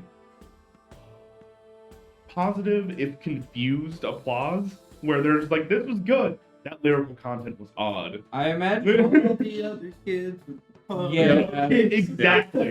Where it's like those that took a second to really listen in on it was just like, nah, Yeah, What? I imagine it was kind of like we almost went for like that pop, like almost poppiness to it, but it's for like emo pop. So it's a little bit like this is a little depressing. I But was thinking more of like a shanty, turning it into like a shanty. yeah. So, as it comes to a close, there's a actually fairly large smattering of applause. You see that the proprietor pours out some more drinks, sets them down, and kind of pushes them down the counter to you guys. He goes, "On the house for the two of you." Thank you. I'm gonna, since I'm seated with the captain, I'm just gonna break the conversation up. That bard apparently needs passage to Gil's Row and is looking for the next ship out headed there. I know we're not going directly to it, but would it be too much of an issue if they tagged along? Obviously, you can see that they can at least raise spirits. And they kind of, Captain Quill immediately goes to pinch like his nose and goes, "Okay, let me get this right. Yeah. You want me to house a griffin, a bard, on a very important material and diplomatic mission to go gather resources for Guild's Row because they are essentially shut down Right. without these things." Let me get this straight to you. I don't want to keep the griffin. They do. But majority rules. So have fun with that conversation with them. But the bard, yes. At least it's another hand, and at the very least, he just doesn't take up very much space, and you can keep him in a corner where he can just play his lute. We're adding food, not even taking food. He looks over at him, kind of like looks the bard up and down. He goes, "An extra hand?" I say that very delicately, but I think it would be good for him. So, you want me to bring them on my ship, teach them how to operate? No. I'll, if it makes you feel any better, I'll keep an eye on it. Listen, I really appreciate your guys' want to help others out. This is a two-way town. You can go the other direction. If it would help you, I can put in a good word for somebody who's not on such an important mission at the port. I'll even give them... You see, he really doesn't want to say this part and pulls out a coin and goes, "I will even give my challenge point. That way they have to answer the call and take him if they are on their way." That's mighty kind of you. I think that's probably going to be the best way we can operate with this, right? He will not be traveling round trip with us. Fair enough. And then I repeat all of that in my head to them. You just left your mic open so they could hear it. Yeah. I will not invite them to come along with us. That's why I wanted to do that right away. Cast invisibility goes away. We're supposed to be keeping. You'll never even know we have them. Get in the box! Get in the box! One of the crew members goes missing, and he casts disguise self. True polymorph. But yeah, let him know that we can secure him passage to Guild's Row, but we can't take him with us. Alright. Remember, Captain does want to talk to all of us rather quickly. He's been waiting. Alright. Also, just want to throw this out. Last session, there was a particular man by a shack that was mentioned to us. I didn't say anything because Kex was not there for any of those events. Neither was Styx. It was only the two of them. I know. There's a Shackman. The Right. laugh juice person. You guys already Oh, his talked to brother. Darren, the dwarf. Oh, that's Darren. Didn't we dose him? We need to. You guys dosed Perrin. You're supposed to dose Darren for Perrin. So we need to dose the guy that's here. Yes. I mean, he was cool though. If that's still... Wait, no. Huck took the life... No. No, I gave it. He gave it to yeah. he gave it to Lolax, yeah. So it's possible, but yes, me and Styx and Kex weren't there, so that's why I didn't say anything.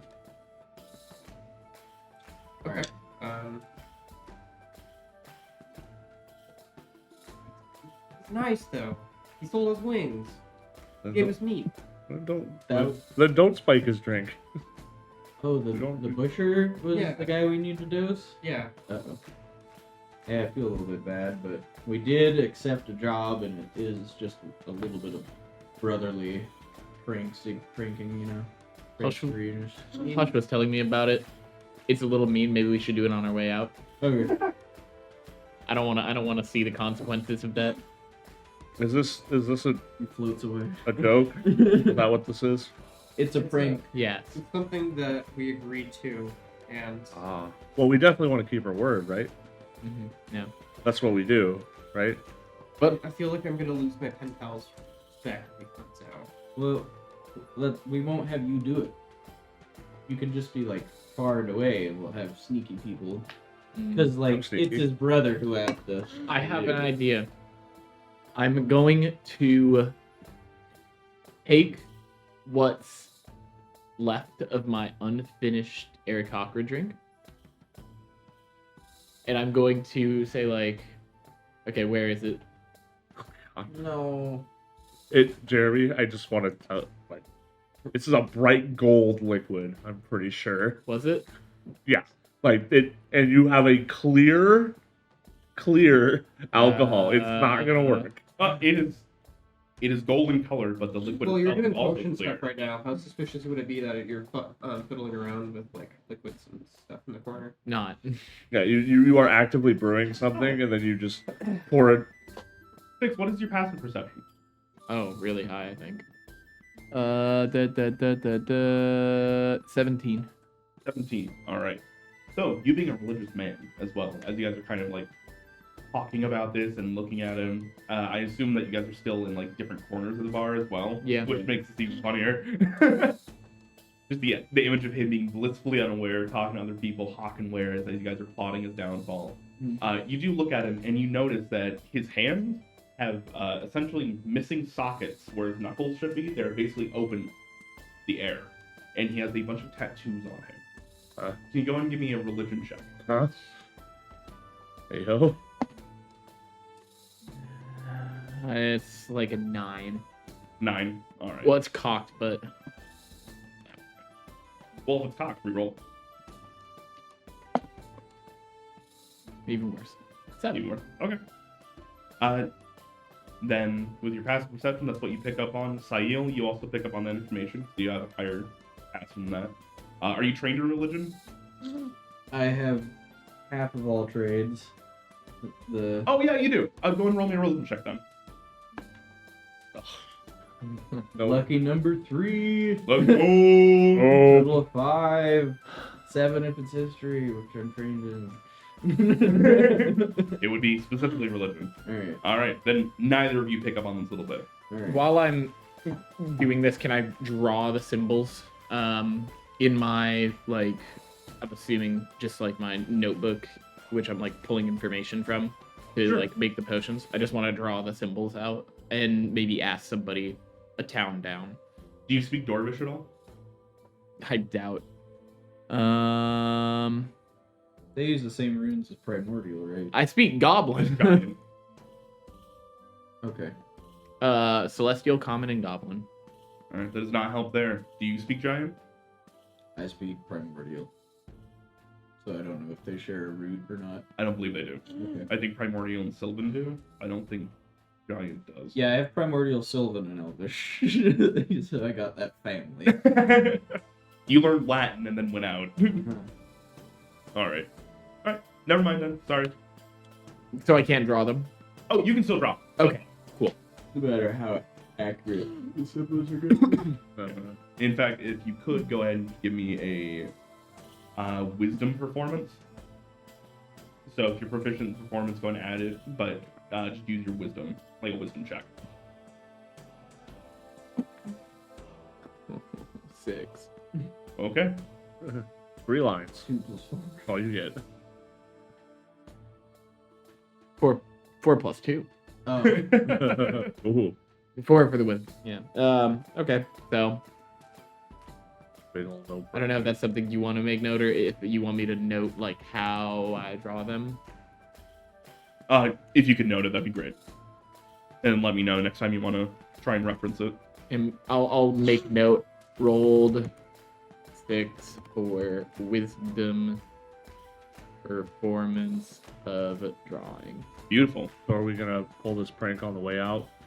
Is that the gist? What we Yeah. want to do? Okay. You guys want to come talk to the captain now? Yeah, let's all group up on the captain.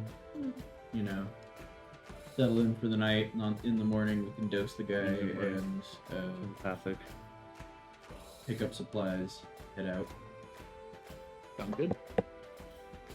I'm already seated with the captain, so I'm just gonna let him know. Like, hey, We all stand up in unison. Count it down like, all right, everybody. 1, 2, 3. Like, all right, you have a lovely day. Like, You see, Samish was in the middle of like trying to kind of like flirt with you a little bit more. So as you stand up and walk away, he's like, ah. sorry, my friends are asking me for business Did you stuff. tell him about the stuff? Yeah, I would have filled him in on the coin, the giving him Yeah. helping with a trip back to Guild's Row, and I'm gonna go ask the captain about that. Tell him where to meet us. Yeah. Cool. And then I'm assuming, was I able to finish 1 potion, 2 potions?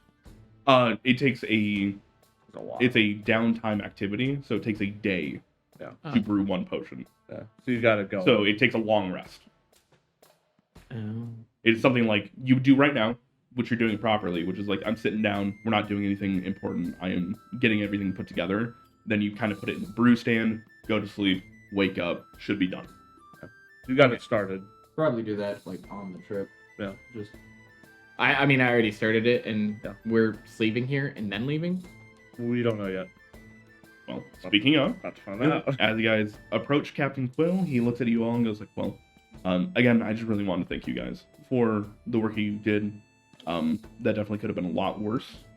We do, unfortunately, it sounds like the Shipwrights Guild is going to take about 4 days for us to fix things up, so we're not flying around with a gaping hole in the bottom. So, for safety, we're going to take those 4 days. Meaning, you guys have 4 days to yourselves. I'm sorry, this is a bit of a smaller town, but shore leave, a shore leave. that's how my men view it. So, Yeah, it is what it is. that's basically all I wanted to go over. This is going to put us behind schedule. We were already a little bit behind because of you guys, what you had to do for the children. And then travel didn't go our way, unfortunately. And now this. So we're about a week behind. Okay. Lovely. That said, because you guys are the security, I wanted to converse with you about what you want to do going forward. We can try and cut some corners. We can buy more condensed phlogiston, and that will boost our speed a little bit. That does become a bit more dangerous as we go along. So, if we try to cut those corners and try to go off the beaten path, that means things like scavers and things like of the sort become a lot more prevalent. So, all of us have Yeah. things we want to say. I think. Yeah. What would the not cutting extreme corners, the more dangerous later in the trip? But if we could cut a few corners, how many days could we shave off being behind on like the less dangerous areas, making us a shortcut here as opposed to, well, we're gonna have to go through the all of the rocks try to eat us area in order to cut a day off isn't really worth it. Agreed. And that's not the type of risk I'm trying to propose. What I'm saying is that maybe we skip White Cliff and just continue on. It'd be less rest. Longer trek. It'd be a longer trek. It'd be a little bit more difficult, but we could do it. What's in White Cliff? White Cliff was the very anti go away town, right? I'm asking you that, Andrew. That was the That is an inference you guys made. yeah. Okay. So, I will not tell you if it's true or not, okay. but it's an inference you guys made. With the information that we have, we know that like it's more of like an early mining town. There's not a lot of like wood, and that it sounds like one of our friends had like a not great experience there as an earth or an air genasi. Maybe we don't need to go to that. I'm not opposed to skipping White Yeah, Cliff. I think we can- How much time would that be? I think we Well, if we took a straight path from here to, to Cloud Keep, then that would cut roughly 4 days out of our travel, So we basically make up the time we're losing right now. right? At the risk of, Cloudhold. That is at the risk of running into a bit more turbulent weather. So it's give or take. It could be good, it could be bad. We can get around some of that turbulent weather by going further up and up and over the mist itself, but that becomes difficult on the crew. It becomes very cold, and it becomes difficult on the ship itself. So more repairs might need to be made. We could do that and still hit White Cliff and try and go over it, and then do repairs on White Cliff, assuming nothing bad happens along the way. There's a lot of play in traveling the Mist-Sea. I'm okay with skipping White Cliff. I think skipping White Cliff and risking the turbulent weather. What do you want to do as the captain? What are you comfortable with? What do you think is the best course of action? We're obviously not very versed in this type of travel, so we will defer a little bit to your opinion. Well, there is, between here and Cloudhold, there is a small, smaller than here. There is a abandoned mine that is still manned by some people for emergency phlogiston and repairs. We could stop there on the way through, but taking that direct line and hitting Centerstone is hitting Centerstone on the way to Cloudhold is going to be dangerous. It's going to be much more turbulent. What I want to do is take the long route because that's safer. But if we want to close time in and get our order in as on time, then you would want to go the short route. I'm not worried. I get paid the same regardless. I am worried about you guys and your name back at Guild's Row.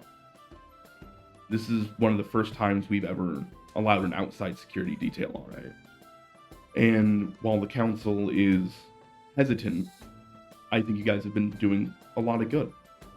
And I want you guys to be able to keep that name with Cloudhold and with Guild's Row when you get there. And that would require shaving days down. It doesn't matter for me. I think my crew can take it. I wouldn't propose it if I didn't think we could. I'm gonna put my vote forward and say we go straight to Cloudhold. We take the quicker route, risk the turbulence. Sure. That's my vote. I'd like to get there faster, but I think it's worth the risk. I can fly. I don't know about you guys. I can fall slowly. Can you fly in a storm? We're safe. Better than they can. This is true.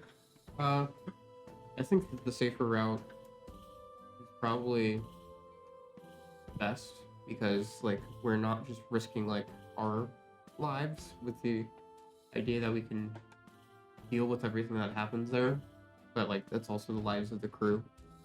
And I know that this shipment is important, but I don't know if it's that. Well, Where like a non-delivery would be even worse than a delivery. understandable. But like he said though, if they didn't think he could handle it, they wouldn't propose it. So. I get your point though. 100%. That's just where I stand. I'm willing to take the risk. That's my vote. I think we should take the safer route. That's my vote.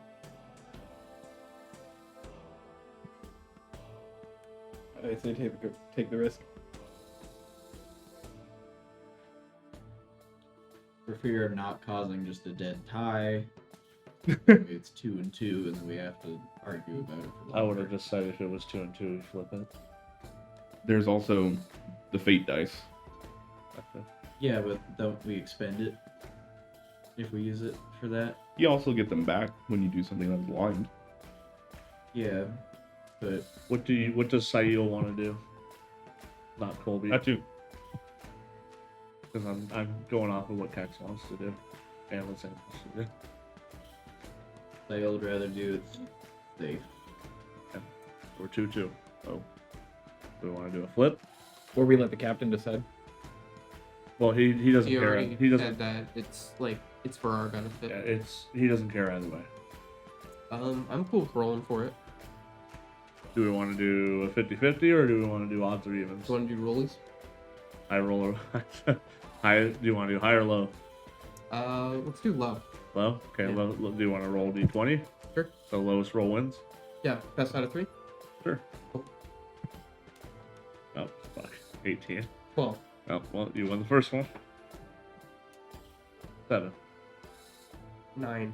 Ooh. 15. The only time. Alright. Oh, by the way, take a shot. Oh, we do need to get that in here and do that. Yeah. Not right now though. All right. This is it. Do we take a shot for a one we wanted? Does No. that not technically mean that it's like a natural 20? Yeah. It's a crit success when you roll a natural 1 if you're asking for it. Oh, Alright. Guess it's decided. fast it is.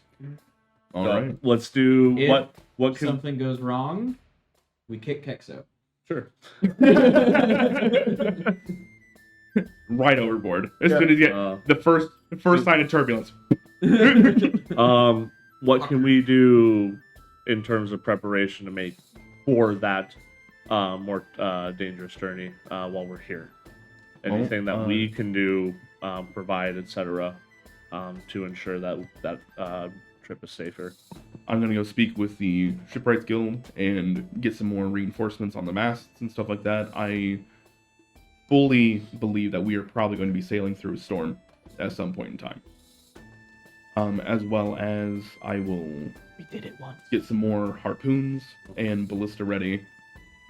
Just for we're going to be fighting something, I'm sure. Okay. Scavers are a large issue. Okay. Out there, as well as just more things like that harpooneer and larger monsters. Okay.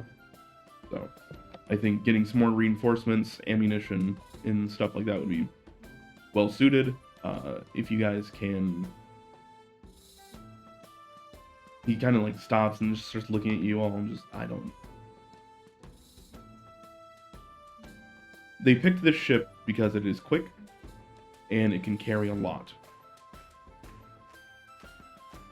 We are not a military ship. That is not who we are bound to. So, that is your guys' expertise. What would you like to see on the ship that you feel would be helpful? Yeah, the ballista. Reinforce the masts. I think that we should try to find some way to make it look like we're packing some heat, just as a deterrent to anybody who might want to target a ship that's seemingly defenseless. Do we have any fake pirate flags? I was gonna say, I think it's more monsters and creatures we have to worry about than opposing vessels. I would say on opposing vessels, you need to normally worry about on the east side of the outer rim. We're going through the center. Are there a variety of colors and flags we could fly to deter specific groups that we might run into? If you are a council naval or council aerial vessel, then you normally fly white. If you're not flying white, there are a few distress ones that you can put up instead. That said, any of the ones that stand out against the mist, like reds or bright blues, things like that, would be seen as a non-conforming, and you normally see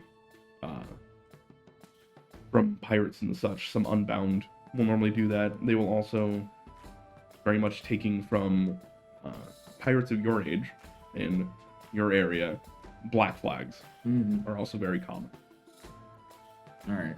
Well, maybe we should have a black flag just to throw up there in case we need it. You know. See, there's does not like this idea, quite obviously, but I will see about getting one made. Just in case of emergency. I'm aware. So I'm not arguing. So it seems like preparing ourselves seems to be the best course of action for this journey. Should we look for somebody to assist? Do we have like any role within our security detail that needs to be filled at the moment? I was going to, since we're going to be here for the next 4 days, I was going to go talk to the shipwright and see the kinds of crews that are coming in and out over the next few days and pay attention to that. See if there's anybody that we can commission Yeah. or is trying to go a different direction, and we can maybe arrange some type of co-relationship. Okay, should have said that. Huh? Should have said that. Not a mind reader. You are. We're technically talking in our minds right now, so. I don't think so. We're talking It's about you guys are just staring at each other and gesturing. Nah. With Captain Quill just watching this like a very bad tennis match, Yes. not understanding. I was already It's all I was hand planning to signals. do that as soon as he said the 4 days, but then we expedited said conversation, so that's what I'm going to do, is pay attention to the crews coming in. Pex, this is what we call a good-natured ribbon. What? We're teasing. Oh, from before. Yeah. I get it this time. I don't, still. We'll So work it on is. It's a. It's a form of comedy that they call a ribbing. So I think that you need to punch him in the ribs. That guy has ribs over there. Rigging. Like on a ship. Rigging. Yes. Oh, That guy has ribs. you guys gonna put him in the sails? That's not very efficient. I can go get No, you. it's good I nature. can go get you some ribs. Is that what we're talking about? Yeah, they're a lot of gold. Dude, they're expensive. They're What? like 2 gold. They do come from. That's They fine. are Why- from a sentient Why would you be creature. throwing ribs out like that so willy-nilly? All right, and I think with that, we're gonna go ahead and take our break.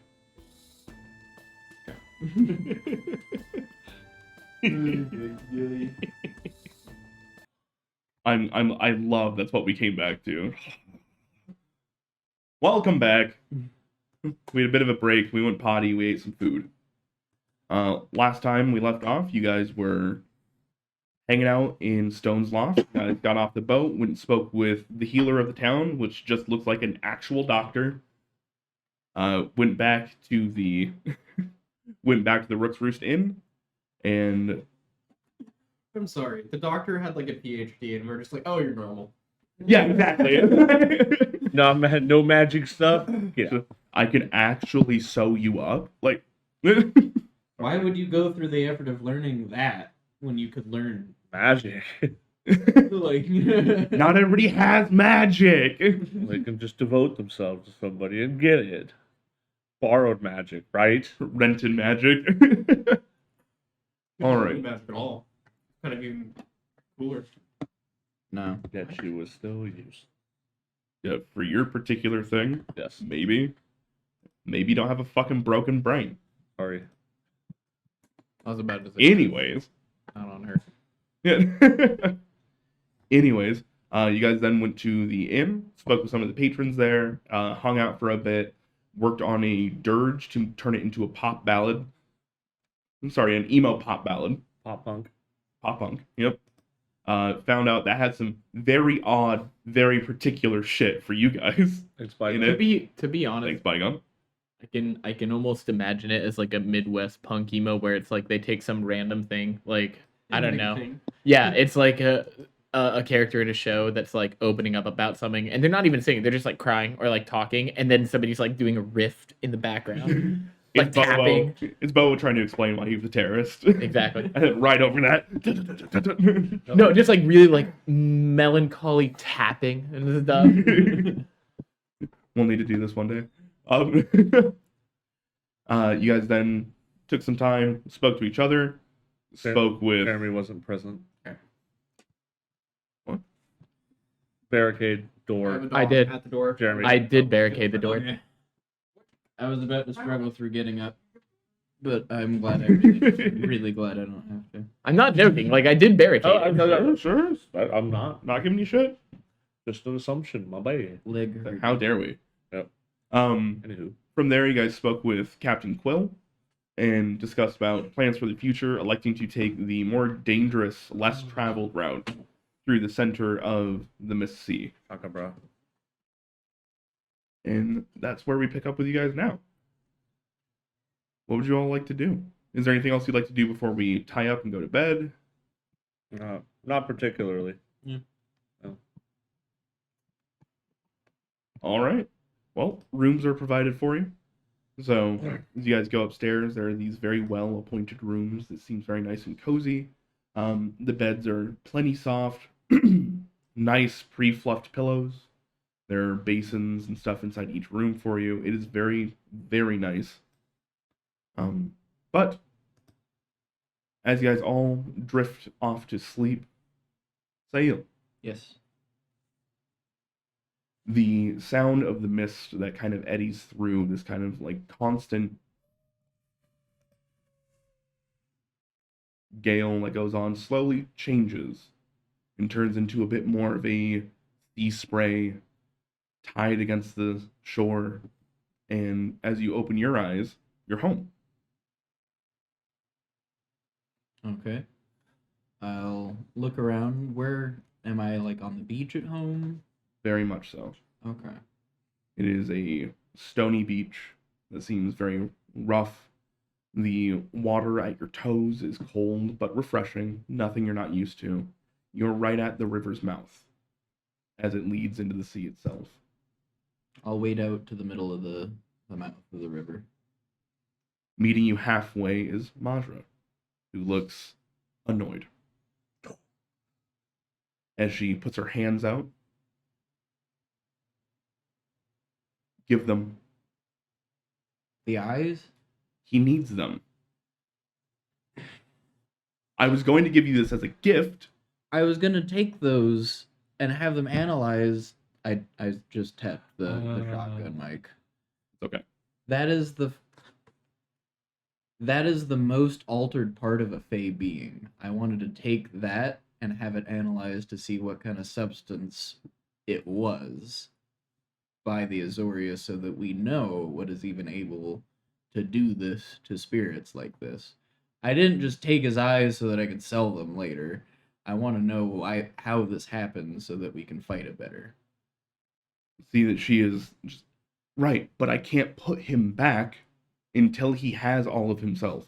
And she holds up what looks to be like a baby salamander that is blind. I thought, You fucking monster. I didn't know he needed the same eyes. I thought that I thought his spirit went back and he made a new body. I didn't realize he put the old body back together. They need to be whole. I did not understand that part. Here you go. And she takes them, and there's this very odd moment where she kind of just waves her hand over. They are quickly implanted back, and then she just drops it into the water unceremoniously as you see them swim off. We respect nature here. Backflip. I'm sorry, little guy. He goes, thank you. I was going to give you this as a reward anyways. And she starts taking a strand of hair and pulls it out and hands it to you. There you go. Thank you. Is there a spot on my instrument for this? You've been playing a 7-string guitar with 1 string missing this entire time. Yeah. I will take that and start to attach it to the respective mounts for the string. Thank you for that. And should I delete the Nixium eyes from my inventory? All right. They're gonna be fucking helpful for us. I get it. He needed his eyes. Like, did he need both, or did you just? 1 second. I should have looked this up while we were on break. Hilarious. Holds up a little baby salamander. It's crying without eyes. For whatever reason, it's a person's cry. I thought it was an ancient eldritch spirit that was able to glue itself back together. I didn't realize. It can't glue itself back together when parts aren't gluable. Eyeballs are very gluable, actually. All right. So, in your inventory, you can go ahead and add as a custom item, and I will get you the details for this a little bit later. It is going to be a Loot of the River, or Loot of the Tide, whichever you prefer. They do give you two different things.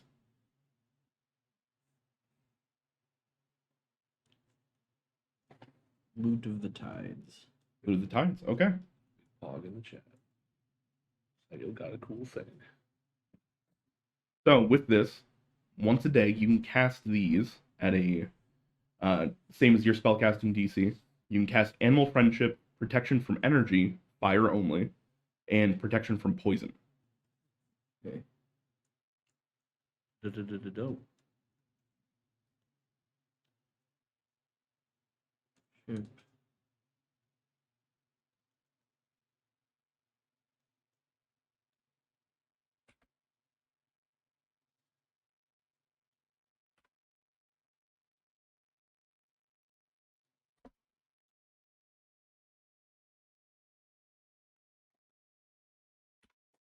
All right. Julio.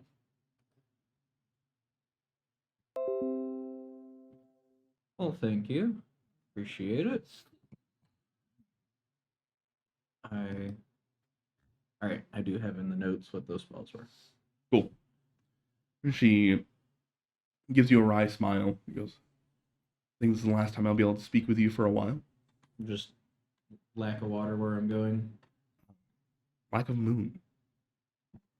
The mist still has plenty of water in it. What? I always think of it as like liquid. Like, can I talk to you through like an ice sheet? Like, If you try hard enough. all right. Well, I'll try to reach out next time I see a moon. Then I guess. She gives you a wink and just falls back into the water. Eyes secured. I go boneless into the water, even though it might not wake me up. It pretty much does immediately. Okay. As you fall back into the water, there's that falling sensation as you feel like you're about to hit the bottom of the riverbed and instead wake up in your room hearing someone scream bloody murder downstairs below you begging for help. I take off. The rest of you also hear this. I'll definitely get up Does and it run. sound like Darren? It does not. Okay, I'd run. Is there a window in my room? Oh yeah. Do I have X? I'm gonna hop out No. and flank the main entrance. Cool. You run out, start flying around. The rest of you guys kind of pop out, kind of stare at each other, and start to make your way downstairs. They are just screaming out, just like, please, my chest, it hurts. It's burrowing. I can feel. Oh no. Oh, And then just silence. I started casting Detect Thoughts and then thought better of it.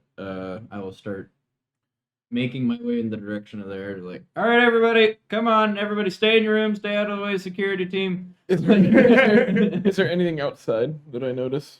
Yes, as you actually go outside and with your dark vision, you can see that there is a new airship in port that is listing off the side of the smaller island that the town hall is next to, just off the right side of the doctor. When you say it's listing, do you mean it's tilting? Is quite. They have basically guided this thing in, and as ports normally have two prongs to catch it, it has come in on its right side and just hit the ground. This looks like it was a bit more of a controlled landing, but they needed to get somewhere quickly. Okay, Are we in the main tavern now? Do we see we're in the Oh. ship. I thought. we're in the No, ship? you guys had rooms in the tavern. Okay, Yeah. That's where the screaming's happening. Yeah. Yeah. So Sorry, I'm going to burst in. the door's already open. Oh, it's already open. Okay, well then I'm gonna quickly maybe fly in and then let Thiokex and Lolax know that like, hey, there's a ship out there. Door's open. Where's the dude? As you guys kind of like convene in the same area, this foyer that you guys have entered in at the first while walking into the inn itself, there is just this gangly orcish man holding his chest as he is just trying to keep it together. You guys can see that there's actually something kind of like bubbling and moving underneath the skin. Ooh. And the Goliath family that runs this establishment are in like basically their pajamas coming from the right end. The mother is poking her head around the corner, seeing what's going on, with you guys kind of standing over this man.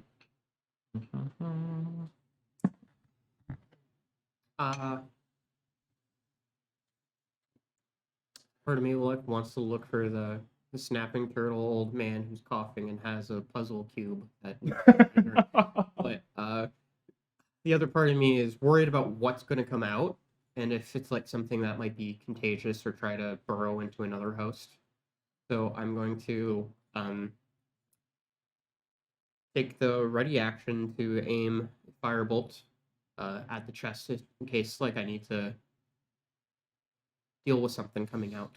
Sure. I'll ready an Eldritch Blast as well as I walk up. It's Right. like, all right, what's happening? Like, what happened to you? Nobody wants to get their hands dirty and take a look. I'm I'll do it. I'm Nobody wants no, to. I'm working on it. I was I'm letting just the medic man. Okay. Quarantine medic. do.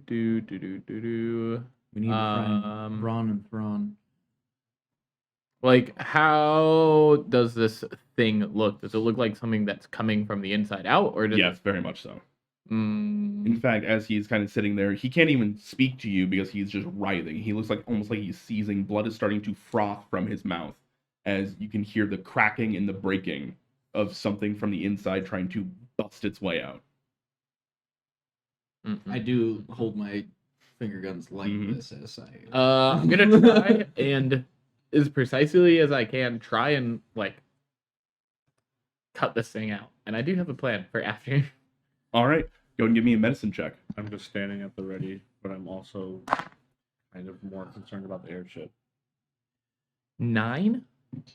9. All right. Pretty much as soon as you go to cut in and like excise whatever this thing is, that first indentation is basically all it needed. And this white gooey tadpole comes up and out and screeches at you guys as it hits the ground and is starting to slither around. Your guys' held actions go off, I'm assuming. Yeah. You're waiting specifically for something like this.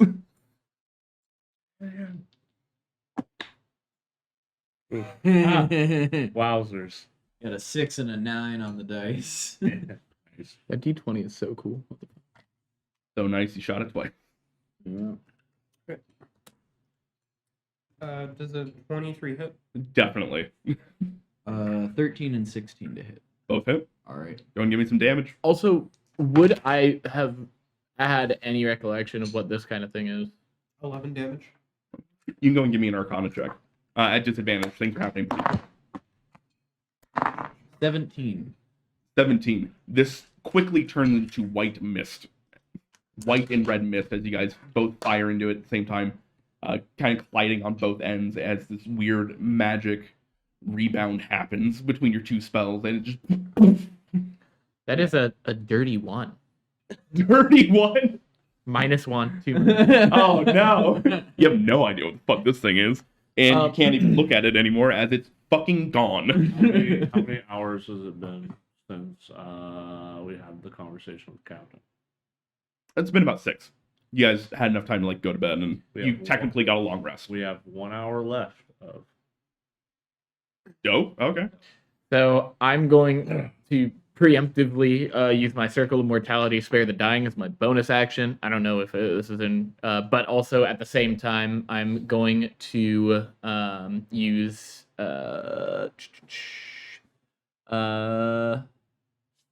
Cure Wounds. Perfect. That's basically the only way this guy would have survived. Yep. Is if you'd done that double tap. Mm-hmm. Well, So- I mean, I could have revivified him also, but What? Let's not waste diamonds on randos. Rude. speaking of, I actually have to go get diamonds because I don't think I have it. Yeah, Andrew doesn't give us diamonds. Weird. Give you diamonds? I'm thinking I'm of the last sorry. campaign. While that's going on, I'm more concerned about the airship, and I'm like going out to clock what's going on. We're gonna wrap up with this first. I will. I mean, I was literally gonna say, okay, you guys killed it. I'll take care of him. Go deal with that. All right, heal Um, him. We might need to go towards the docks. It sounded like there might be It an was- issue out there. It was at Oh. the town hall. Where does the doctor stay? You don't know where they stay. You know where their office is. That said, how much do you heal him for? So Revivify keeps him at stable at 0. Yes. I revive for 4 plus spellcasting modifier, which is my wisdom, right? Yep. So 8 health. 8? That's a shit ton for a basic commoner. You get him almost back to full. So you spare the dying, and as you cast your Cure Wounds, what does it look like? As it's kind of like he basically has this open wound in his chest.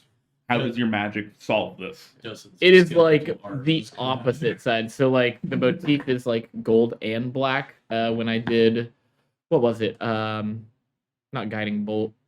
Inflict wounds? Whatever I did where it was just kind of the black, it's like the opposite where it's just kind of like the gold, like sparkly energy. All right. So as you put your hands on him, this kind of golden bouncing light comes out, and you see as you can hear his bones and his flesh start to knit back together, as all that's really left afterwards is a scar. And even that over time will heal. Not bad. He takes this deep breath and coughs and gets the last bit of blood out of his mouth as he just... What was your pet? What? What was inside your chest? I don't know. We were in Guild's Row one minute, then we weren't. Then we came back to where am I? My name's Urim. Hey, are you Wait a good to minute. walk? Uh-oh. I can try? Did you come in on a ship? Yes. Yeah. Oh, the ship! And you see as he gets up and he starts to like trying to move his way there. It's kind of like still pretty weak on his feet. Is this the ship that he would have been able to pilot by himself? No. I'm going to help him and start walking him outside, just to see what he's so concerned about. Everybody stay close. Mm-hmm. All right. As you guys go out, you see the ship starting to meander your way there. Cac's probably a little bit faster. Oh than yeah, the I'm others, fucking just like because I'm you're- booking it and I'm stealthing. Like I'm fucking moving. Okay, go and roll me a stealth check. Doing rogue things. I don't get to do them very often. 25. 25, beautiful. As you stealth and dash your way across, jumping over some of the smaller bridges instead of actually walking on them, running across the others as quickly as you can. You do manage to skip your way across town because again, not a very big town. Yeah. And make your way to the town hall off to the right side. You do see that this ship that says the Stone Turner on it. There is a few people meandering about trying to figure out how to get it back upright, and the door to the healers, the doctor's room, is open. Okay, I'm gonna say ship called the Stone Turner, right? People don't seem to know what's going on. There's confusion. The door to the doctor's office is open. I'm going in. As you go in, you guys are a little bit behind him, getting in contact now with the Stone Turner crew themselves. Kex, you look in and you see that Renala is currently in the middle of trying to do the same thing Styx did with a scalpel and trying to excise whatever weird thing is coming out of this human man's chest. And just as you walk in, she seemed to have got it as she cut it open, and again, another one of these weird white larvae pop up and out. Yeah. Roll the hit. Going. Man, I wish you would. What's I wanna 11 plus capture it. 11 plus 7, so 18. 18, that'll definitely hit. Okay. So this also gets sneak attack. Yeah. So Popped out. yeah. 5, 10, 11. Yeah. 16 plus 4, 20. 20. All right. So as it jumps up and out, you can see it is immediately moving for Renala herself, you manage to skewer it basically through the middle, pinning it to the wall until your psychic dagger disappears and it slumps down onto the table. Dead. Dead. Okay. That one doesn't evaporate? They hit it with 2 They magic blew- spells at the they same blew time it the that fuck blew up. it up. Excellent. Okay. Yeah, we Yeah. deleted. So I'm gonna go check on Renala and the person. She's desperate. She saw this happen and hasn't even bothered to look at you yet Yeah. because she's desperately trying to close up whatever's going on I here. don't know if I can help, but I'll try. How far out are we? Right about now, because you guys weren't. Kex was stealthing while dashing, Yeah. which basically means he nests the same speed. Okay. So you guys aren't that far behind him. Do I have eyesight? Yeah, you're a little bit ways out, but yeah. Can I healing word? Sure. What do you say?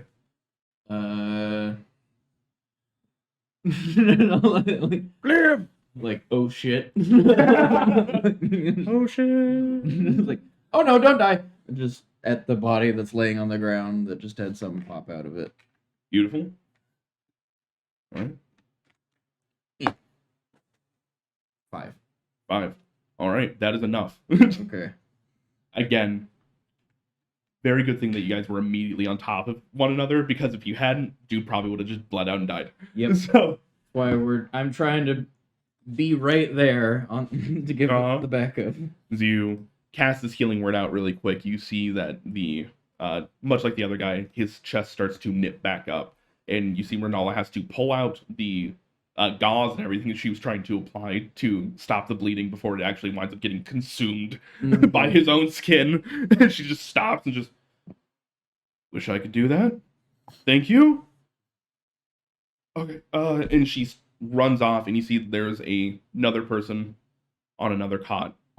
They seem to not have the same issue. There's not this weird bulbous thing trying to get out, as much as it looks like 2 people that have been fused together. Not our problem right now. Yeah, it seems like their backs have been fused together, so they have 2 sets of legs, 2 sets of arms that are both sticking out of either end, forward and backwards, as they are just screaming in pain. I'm gonna go back to the airship. Yeah. I'm gonna yell. I'm gonna mind thing sticks. Hey, one of the bug things is on the floor. It's not alive, but its body is. Thing. I think we need to worry about the ship. I'm just letting him know, but it's there. Yeah, you guys obliterated the one that I wanted to keep, so it's good that I have something. Airship. Cool. I'm worried that there might be people dying on the ship. Right. Yeah. Going. I'm looking at. Oh, Well- thank God. At that point in time, listing, you see that there are a bunch of these larger baffle crab that some people have gotten together and are trying to grab the rigging and tow this thing back from falling over. There are more people trying to get off the ship themselves. Is the town hall and the airship close enough leaping distance? Like if you were to jump off the roof. Yes, because I can run up the side of the building. Sure. Roll me an acrobatics check. Okay. Because this is also teetering on the edge Yeah. of the island I itself. want to make sure there's nobody in there. Yeah. It seems like there are. Yeah. So, acrobatics. 19. Good. I will say gravity is still effective. Yeah. So if you'd rolled poorly, Yeah. Yep. You can't spider climb on nothing. No. exactly. Gravity remains an issue. Yep. As you run up the side, jump from one edge to the other, you land on the deck, having to catch yourself a little bit as it's listing at like this 45-degree angle. Yeah. But with your spider climb, you can just stop. You see that there seem to be like a lot of gnomish men and women kind of running about. They're pulling what looks to be robed people, probably people like more magically inclined, you'd have to guess, just from your time in Guild's Row. And with your time in Guild's Row, all of you would notice that a lot of these people are wearing Izzet robes. Okay. Okay. This will starting to make sense. So they're pulling people like to get them off, or Correct. okay, I'm gonna help Flash try to figure out what's going on. Beautiful. All right. All right, you see that the baffle crabs are having issues trying to keep this thing steady. So if you could go ahead and roll me just a, what would be a good check for just assisting in this? Baffle crab help. I don't No. know. No, he's very specifically trying to get people off board. Yeah. I would say go ahead and roll me. Acrobatics. Acrobatics is more like flipping around and stuff like Okay. that. I think this would be, Strength? yeah, you're moving people. You can give me strength or athletics. Both are horrible for me, so Hit the gym, Ken. not bad. 16 minus 1, so 15. Okay, that's definitely helps, does not hinder. Yeah. So as they're starting to kind of drop people down, what are you guys doing? I'm going to go to our ship and see like if I can make sure that none of the crew go out and get bugs. Sure. You know that they're all staying in the Rooks Roost Inn. Okay, then I think I would like try to get them to come back to the ship with me and kind of just like keep an escort and then do like a when I get to the ship do like a sweep by sweep on the levels to make sure that we don't have any stowaways. Delightful. I'm not even going to have you roll for that. Your security, this is literally your job. Yeah. So this just takes you time, but it does happen. How far am I behind? Am I like at that place now with the guy? Yeah. Okay. I'm going to bring him into Renala's office. Just say like, "Hey, I patched this one up," and then pat him on the shoulder, and then head out and see, take a survey of like how many people are still hurting, or if there are any people that have that same thing afflicting them. So there are two different things that are happening at the moment. Three, really. There are the obvious gnomish crew that were piloting whatever ship this was. They seem to be like bumped up and scraped up from having had a bit of a crash land. They do not seem to be critical though. They seem to be fine. There are some people that are fused together and are just screaming. They don't even really seem to be coherent. And at this point in time, it is some of the crews having a hard time wrestling them off to get them help at all. And then there is one more person that Kex is actually dealing with right now. There's this halfling woman who is having the same kind of chest burster thing going on. Right. I'm probably standing a little bit further back, gonna go towards where like people are coordinating and talking, and I will do the talking thing. But I'm readying my action to shoot up whatever jumps Yep. out of that woman's chest that he's looking at. I'm gonna. No, do I see this happening? Very much And, so. Like how? Like what's the scene here? Like, what am I like? Where are me and her at versus everybody else? So you're on this like listing ship, right? And there was this gnomish man that was trying to help her get up and off Yeah. before, but And he's then just too small. So as you wind up getting on board, with your ability to spider climb, you get her to the front of the ship, which is about a 20-foot drop down to the ground. But you can carry her because you have spider climb. Yeah. Okay, I'm gonna do that, and I'm gonna say sticks. We got another one about to pop. I have something more important I need to do. I'm gonna help Renala with the one who's fused together. That's okay. I can help. Okay. Because I need to try something. Because there's a couple people. How many people that are fused together? Like total, like different sets. There looks to be 3. So 3 sets of 6. Like 6 people total. And they are varied and in between. There are like half orcs fused to humans. There are gnomes fused to dwarves. It's very disparate. And they seem to be, the whole of their parts have made them less than, not more than. As in, like, they do not seem to be coherent. They do not seem to be acting human. They're almost animalistic. So the one on Renala's table, like, it's just their backs, right? All of their backs are fused together. Would I have any knowledge about what is happening to them? You can roll an Arcana check. Please. 11. 11.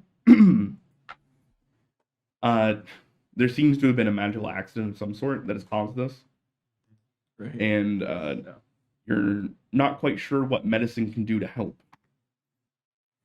At least definitely not Renala's type, because if you're looking at where the skins like intermingle and where they start and stuff like that, especially with the different physiologies of some of them, like there is a there's a gnomish man on the back of a half orc. His stomach lines up with where this dude's heart would be. Trying to extricate the two of them from each other is going to be very difficult. Surgery, let alone whatever magics would be needed to be done to sustain them while it was happening.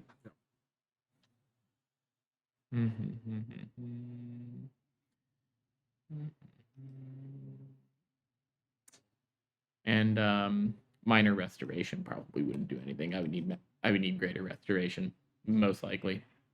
There are some things that restoration spells like It won't unfuse people. right. It's not going to unfuse people as much as this might be something that you would need a clergy, a very well kitted out healers organization of some sort. It doesn't have to be divine Not a to work on together. not a one-man job at all. Yeah. Yeah. There's sometimes it is just too much. And they're all wreathing, right? Like they're very much. They're not doing too well. Okay. So the two that are closest to me, the one in Renala's, and then whoever's like outside that's also fused. I'm going to use hold person at a 3rd level. Okay. What did I use at a 3rd level before? I don't know why that's marked off. I didn't use a 3rd level spell, have I? Not. We just got a long rest, so you wouldn't have used anything. Okay. So yeah, I'm going to use hold person at a 3rd level. So 2 of them, they have to make a wisdom saving throw or be paralyzed, which is 1 minute. So they're just gonna stream and not be able to. Well, One fails, one succeeds. so one group. So one's They have- yelling and one. No. They are considered one entity at the moment, but they technically have 2 minds, so they get advantage, which is why I rolled 4 times. One of them failed, the other one got a natural 20 on advantage, which is why I said they succeeded without asking about DCs. Right. Okay. And so the one on the table fails, and is I don't know what you want to do with them now, but they are paralyzed on the table. Okay. I mean, it's really fucked up, but I was gonna have Ridala cut them open while I'm using Spare the Dying on them and see if it does anything. It probably would die, bro. Something will happen. No, I will give. is that stuff. Okay. Renala will convey to you, just be like, listen, I don't understand magic the way you do, but if we were to cut them open and separate them, I don't know. Like, once you leave, I don't know if I can keep them sustained.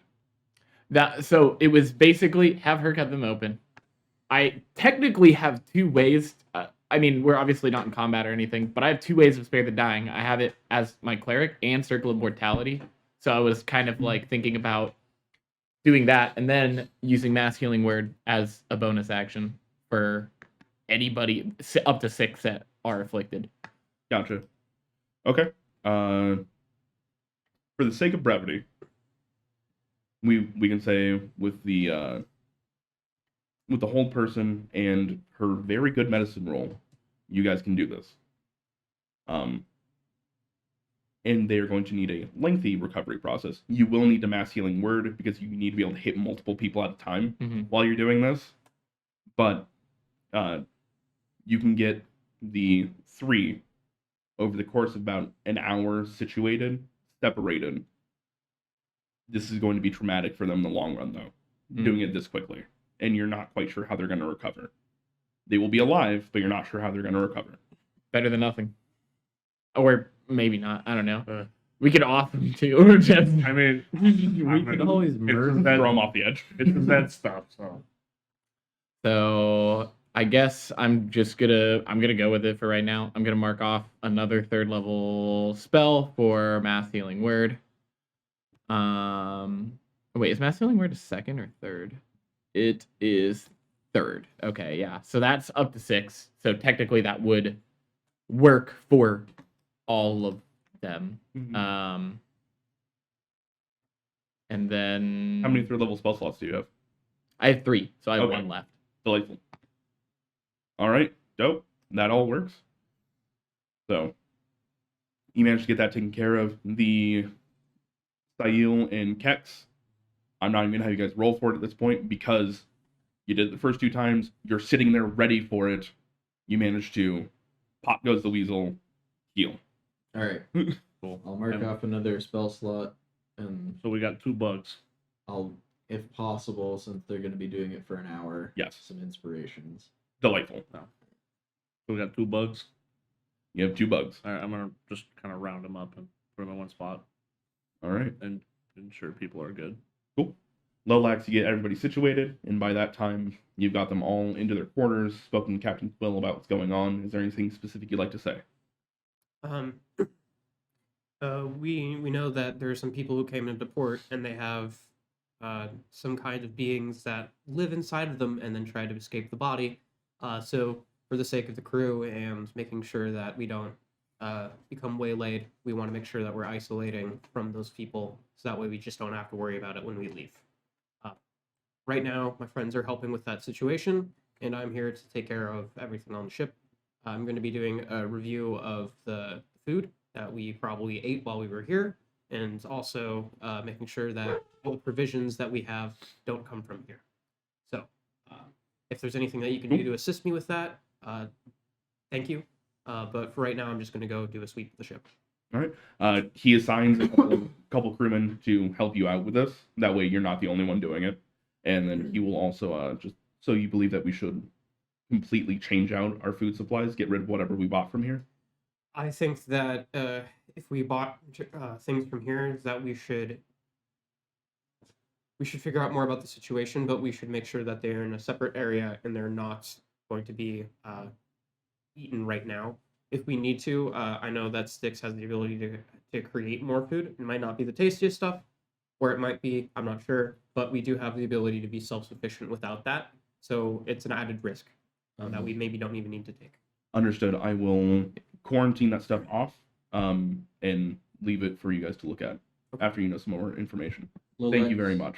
Lolex would likely know that Sail can also purify food and drink to decontaminate. Okay, well, still should be in a pile. Yep, I was just letting you know. He's good at You see that he moves other people over, gives you a detail of people to take around the ship with you because they know where like all the nooks and crannies and stuff are. Is there anything that I see that's like out of place, or I was just about to ask you, can you please give me an investigation at advantage because you have help? what do I add? Not gonna be high. I'm not made for this. Built different.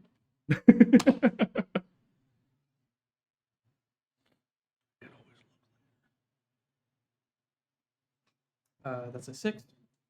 6. All right. Everything seems fine. The people helping you out seem a little bit shook up, so they may not have been as much help as you were hoping for, but they do definitely direct you to where like some of the smaller vermin and stuff are normally found, like where quote unquote stowaways are normally found around here. Mm-hmm. But besides just like a scuttling little baffle crab, you guys don't find much. Okay. All right. So, as you guys are wrapping up, is there anything you would like to do? I'm trying to find the captain of the ship and whoever was in charge of the Azet detachment that was with the ship. Those are the 2 people I'm trying to find. Yeah. Okay. Once we're no longer Kex is about to doing go that, into, you know, finding job mode. finding more people who have information and knowing how the ship ended up crashing here, like finding captains or Cool. dockmaster. All right. Which one of you wants to take point? It sounds like you guys are basically doing the same thing. I mean, I'll investigate if you want to interrogate. Okay. Then, in that case, can you please give me an investigation check, and can you please give me a persuasion check? Absolutely, friendo. That is a natural 20 plus 9, so 29. 29? 27. 27. Fuck. Okay. We got the skill monkeys out. All right. So, 29 investigation. Basically, as you were looking around and kind of helping Sail choose who to go speak to, you definitely single out the captain, who is this older gnomish woman.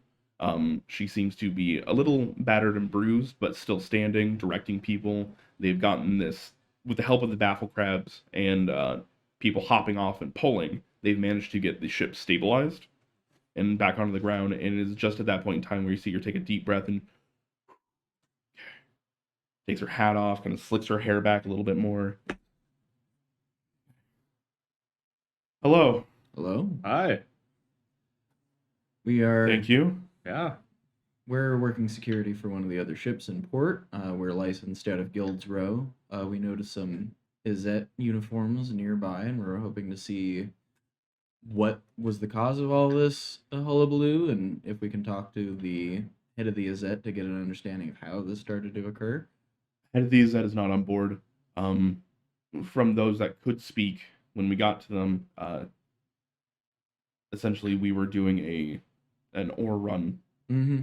And on our way back through, we found one of the islands that we normally stop at just to weather out a storm had a building that was half in, half out of the island itself at like a weird angle.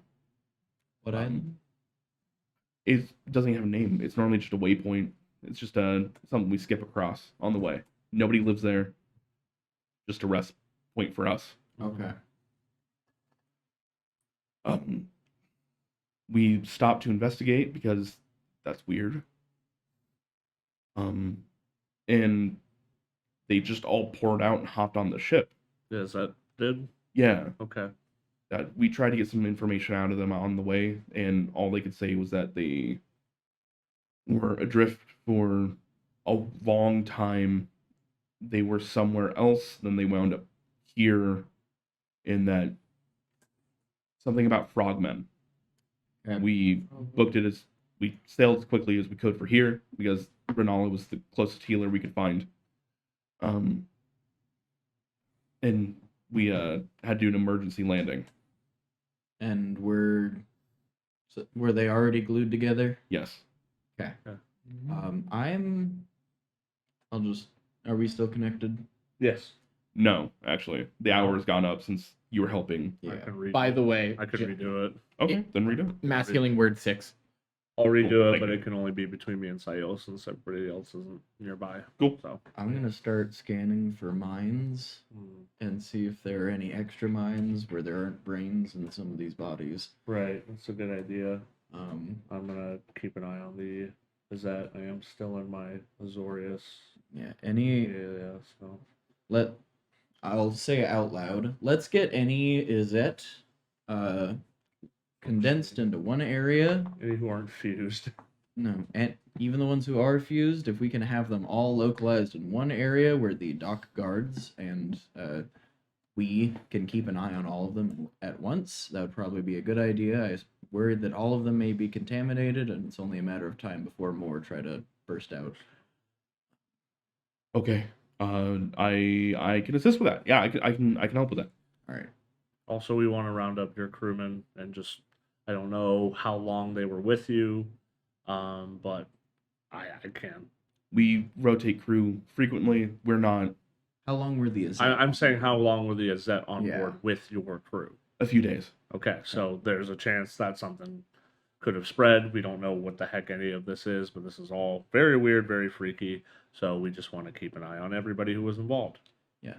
If possible, I'd like to check over everybody who was on the ship. If you could check over the ship. I can go look through the ship. Yeah. Make sure there's no stowaways or anybody that got left in the hold. I'm going to check everybody, just a few different types of magic, see that everybody's okay. We're going to have probably a Renala go over you medically as well. And our friend over there, you can see him helping heal people. He might have one or two things to look at as well.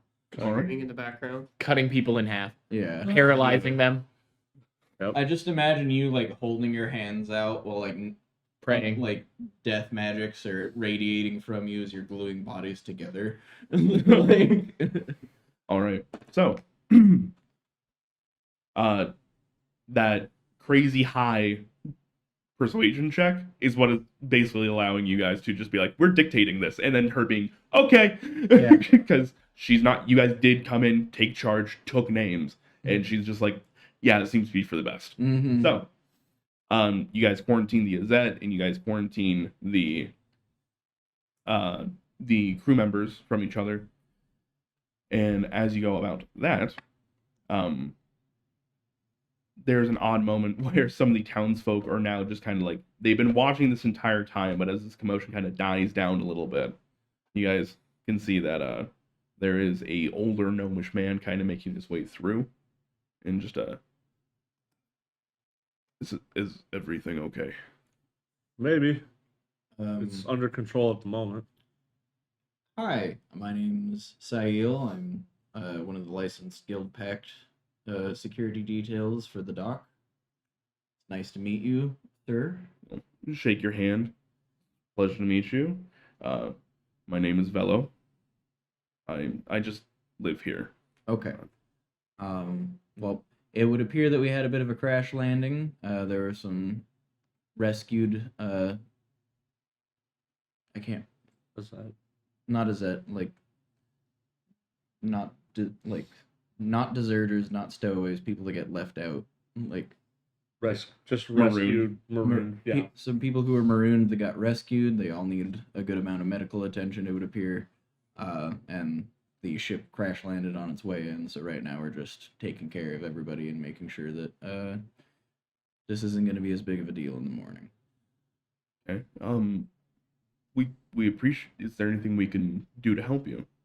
Since it's starting to get a little bit later, maybe get some torches out, make sure we have good lighting here, just make sure that we're not getting in the way of Renala and anybody doing any medical stuff. Keep citizens and everybody from coming in to the area. Don't let people in. If we have everything localized.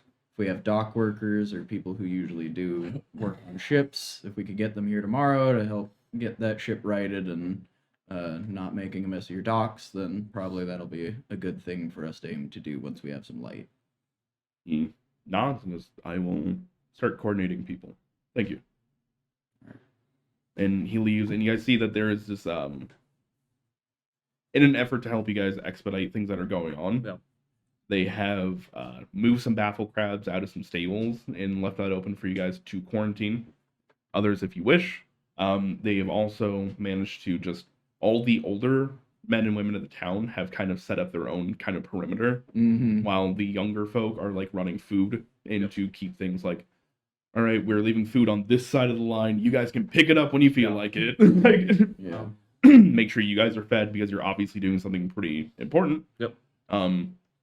As far as rolling over that 29 investigation on the ship itself, and using your detect thoughts. And magic. And magic, yeah.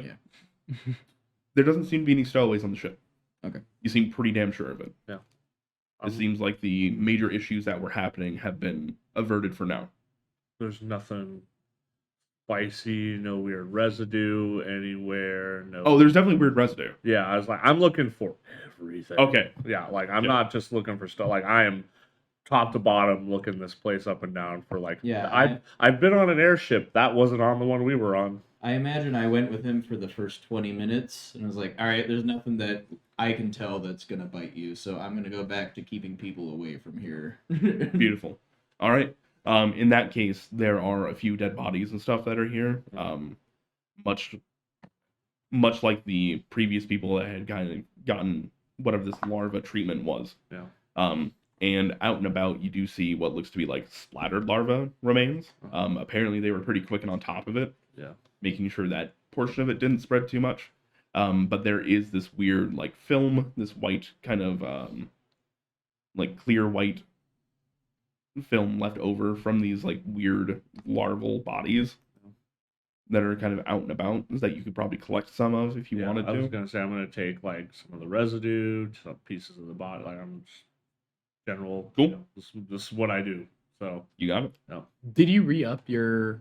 I did only on him. I could only do it with people I could see. Okay. And then I'm gonna either by myself or get somebody to help me get the bodies out and taken care of. And The captain is very much On top of that, once the ship got raided, Yep.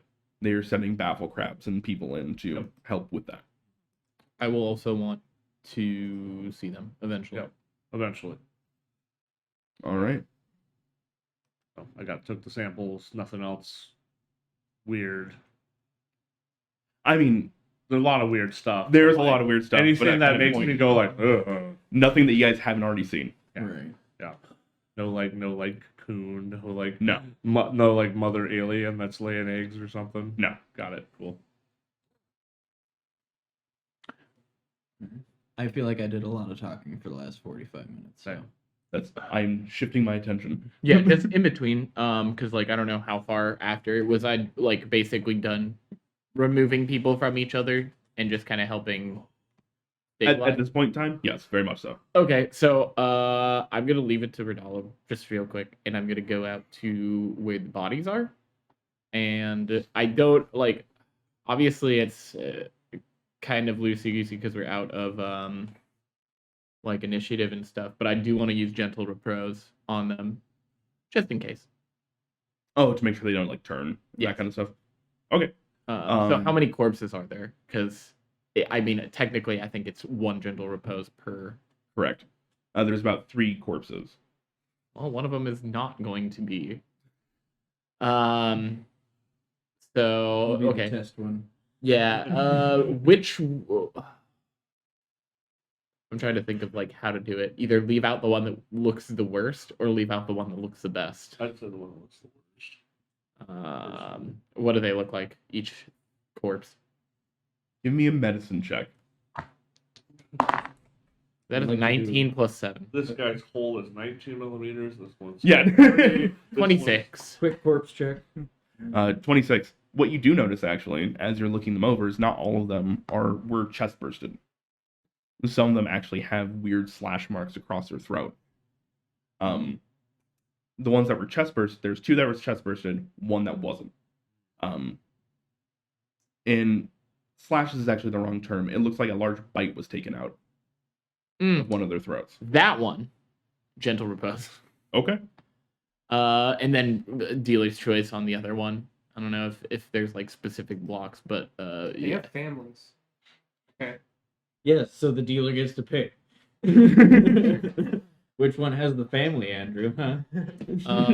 Yeah. They both do. So they cannot. The ones that I did gentle repose, they cannot be turned undead and protected from decay for 10 days. Okay. Understood. So it's at this point in time that things are dying down a little bit. Any other questions you guys have? Anything else you want to do? You guys have very, very handedly actually taken care of this. In fact, Where's the box? We get the dice.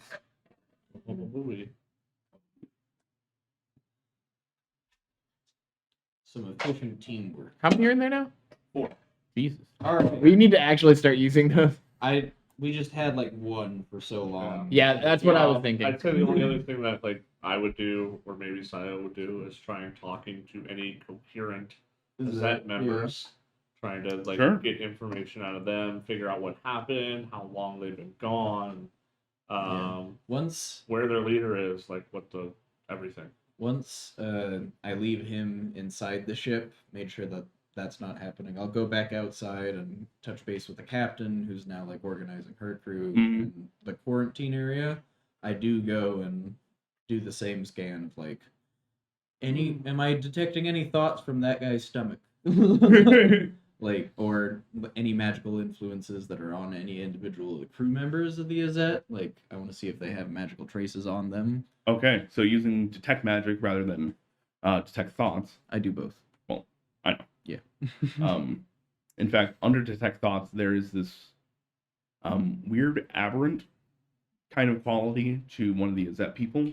Though it's not a dual mind, it is still singular. Right. I make a note of that one. Like, are there guards or anything like that around? This little town, No. this little hamlet, no. All right.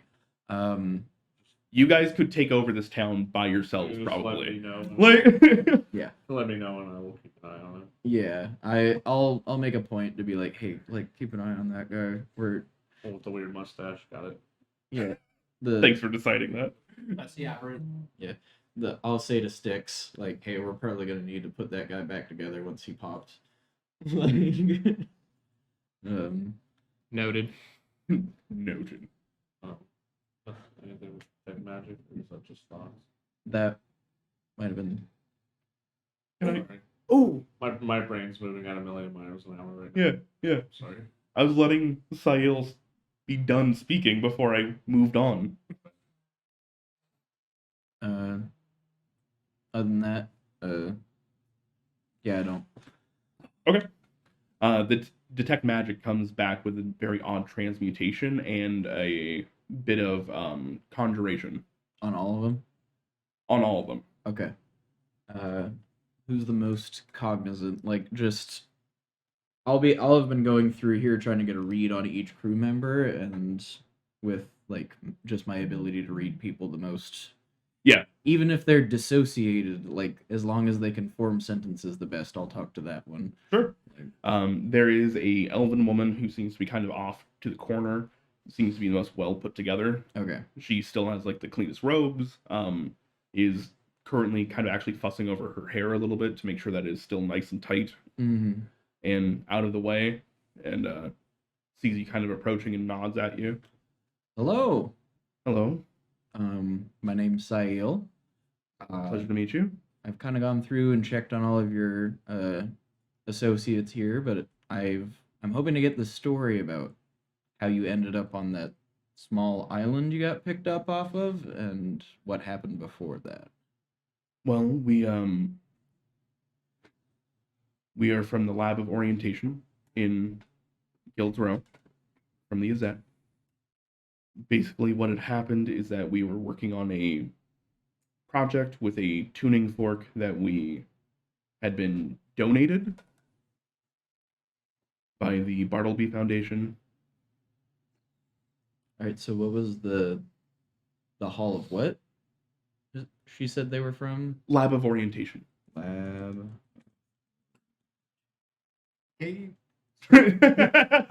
Literally, that's just an actual lab out of the book, and I knew it as soon as I put that in there. I was like, should I change this? Should I? No. Funded by Bartleby. All right. Donated. The tuning fork was donated by Bartleby, the Bartleby Foundation. Bartleby Foundation. It's great. That's the bad one, right? Sure. Bartleby Beauregard. The new. No. No, who was that? Short Adventure. Prequel. The dude who turned Thack into a guinea pig. Yeah. Okay. All right. We normally have a very good containment, and we can study it fairly well. We take turns, but as soon as we struck it, it vibrated at a frequency we weren't expecting, and we all wound up in a different plane. That's not entirely unusual for our expertise, Mm-hmm. but we were not planning on it and didn't know where we went. Do you have the fork? Not here. It's probably still at the lab. Okay.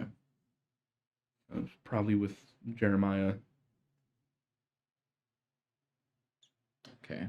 Do you know why some of you were you being fused together a side effect of the teleportation that occurred? Yes, the frequency was wrong, and they were standing too close to each other. Yeah, and the creatures that came out of several of your comrades. When we were in this plane, we were attacked by some large frog beings. Mm-hmm.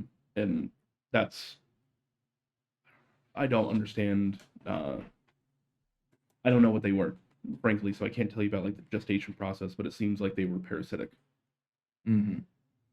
Okay. We tried very hard. Jeremiah was our lab lead. He was the head of the lab, and as much as he tried, he couldn't stop it from happening. And what happened, Jeremiah? So he took a few of them into a room with him and locked it. We don't know from after that. Yeah. That plan always works out. Okay. So that would have been at the building that you were found at. Correct. Okay. I spoke to the captain. Do you have any idea of what that island was, or it was just where you ended up after you were able to escape? I would need some more time to figure out what plane we wound up at, and then I could probably do some calculations, but I would need time. Colby knows what plane you ended up at. Andrew knows what plane they ended up at. I sure hope. Can I roll a history check or Arcana? For what specifically? What plane? Yeah, Or- like what? She really hasn't given you too much information on the plane itself. I would Right. say you can roll Arcana for whatever monster was mentioned. That was more that I was thinking. Okay. 12. For Arcana would be 14. You do know that there's these weird group of monsters called Slatty. Yep. You're not quite. Besides large weird frogmen that come from extraplanar areas, you don't know much about them. It might be like a troglodyte. It might have been a slod. They're like cousins between like trolls and troglodytes. Mm-hmm. Wonderful. All right. Yeah, I think I've heard of what that might be. I don't know. It sounded like the back door. Yeah, sounded close. But okay. And which gentleman did I feel the extra spicy mind from? The aberrant one. Are you gonna point her out? Yeah. Point him out to her? Yeah. Mustache guy. Mustache guy. Oh, that is Half orc with no teeth and a giant mustache. no. That is in fact a cliff walker shifter who is basically a small goat man that has a very large Fu Manchu Yes. mustache. Yeah. Okay. Getting a name. Who, His name is Korth. of course. Who would be in charge? Like, what's the structure of authority? I guess he's the head lab assistant. And she stops and goes, "Well, they're on the operating. Okay, You are in charge now. She's like, going through the list and goes, "I guess that would be me." All right. I'm nominally going to use you as a contact. So when I come over to speak to this group, I'll probably be making sure I'm speaking to you as well. Just so you know, Korth over there might be popping at some point, so we'll keep an eye on him. Shoot the thing that comes out and heal him up when that happens. Okay, So thank you. You don't tell him that. You just it's not gonna help him to know, right? Like, this is gonna happen in the next few hours. Have fun waiting for that. Like, She holds her wand tighter. yep. You don't gotta take care of it by yourself. Just give us a shout if you start to see anything, and we'll come over here and help out. Okay, understood. All right, and that's all I have for interactions, other than if there's Sure. a dock authority that comes over at some point. There's the Shipwrights Guild that kind of does meander on over. And is there anything specific you want to know from them? No, just regurgitating information. We are these people. This is what has happened. Beautiful. All right. Then they, before morning rises, they do manage to get the ship righted, pushed back off and floating, and they kind of, almost like a tugboat system with a smaller craft, Mm-hmm. pull it into the docks proper. Only a few sloops down from Lolax and Sunset Squall. Nobody's getting on or off the ship. No, it is currently empty. I'm talking about our ship. No, you told them to quarantine, and you guys have done Yeah, a wonderful shit. job, so they are just Mm-hmm. waiting. Yeah, it was on the ship though, right? Yeah. Yeah. So I was saying nobody's cutting off or on that ship. Nope. Cool. They got pairs on the ballistas. Yeah, and I guess I'm just going to wait for my friends to arrive and tell them that they can't come on the ship until like I'm certain of like what's going on, and if they're who they say they are. Beautiful, beautiful. All right. Loax orchestrated somewhat of a coup. Gotcha. It's my ship now.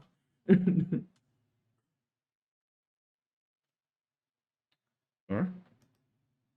So you guys reconvene at the Sunset Squall. Yeah. Lolax, you need to challenge your friend. Stop.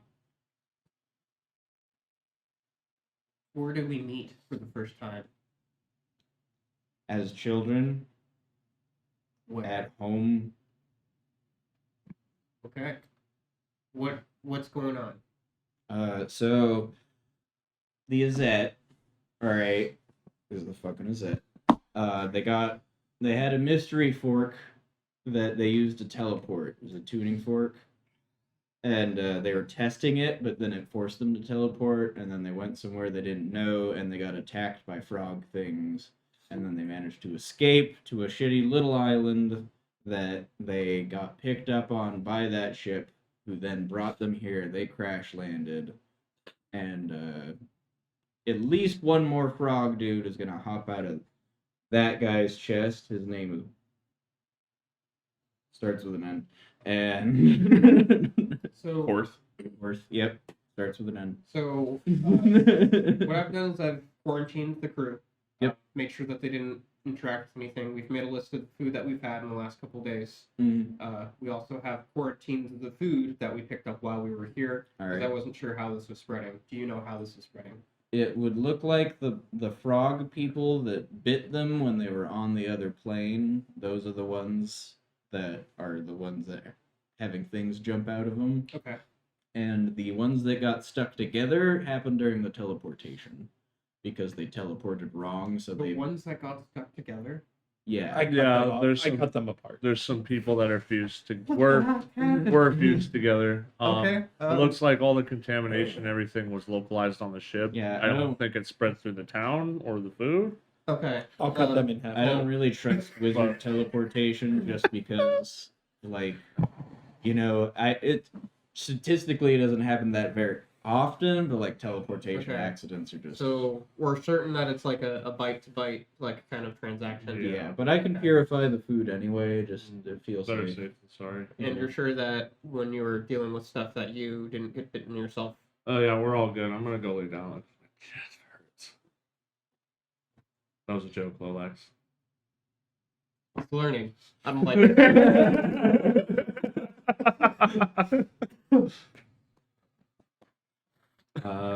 Six is yelling, I No, am a seriously, like- surgeon. good.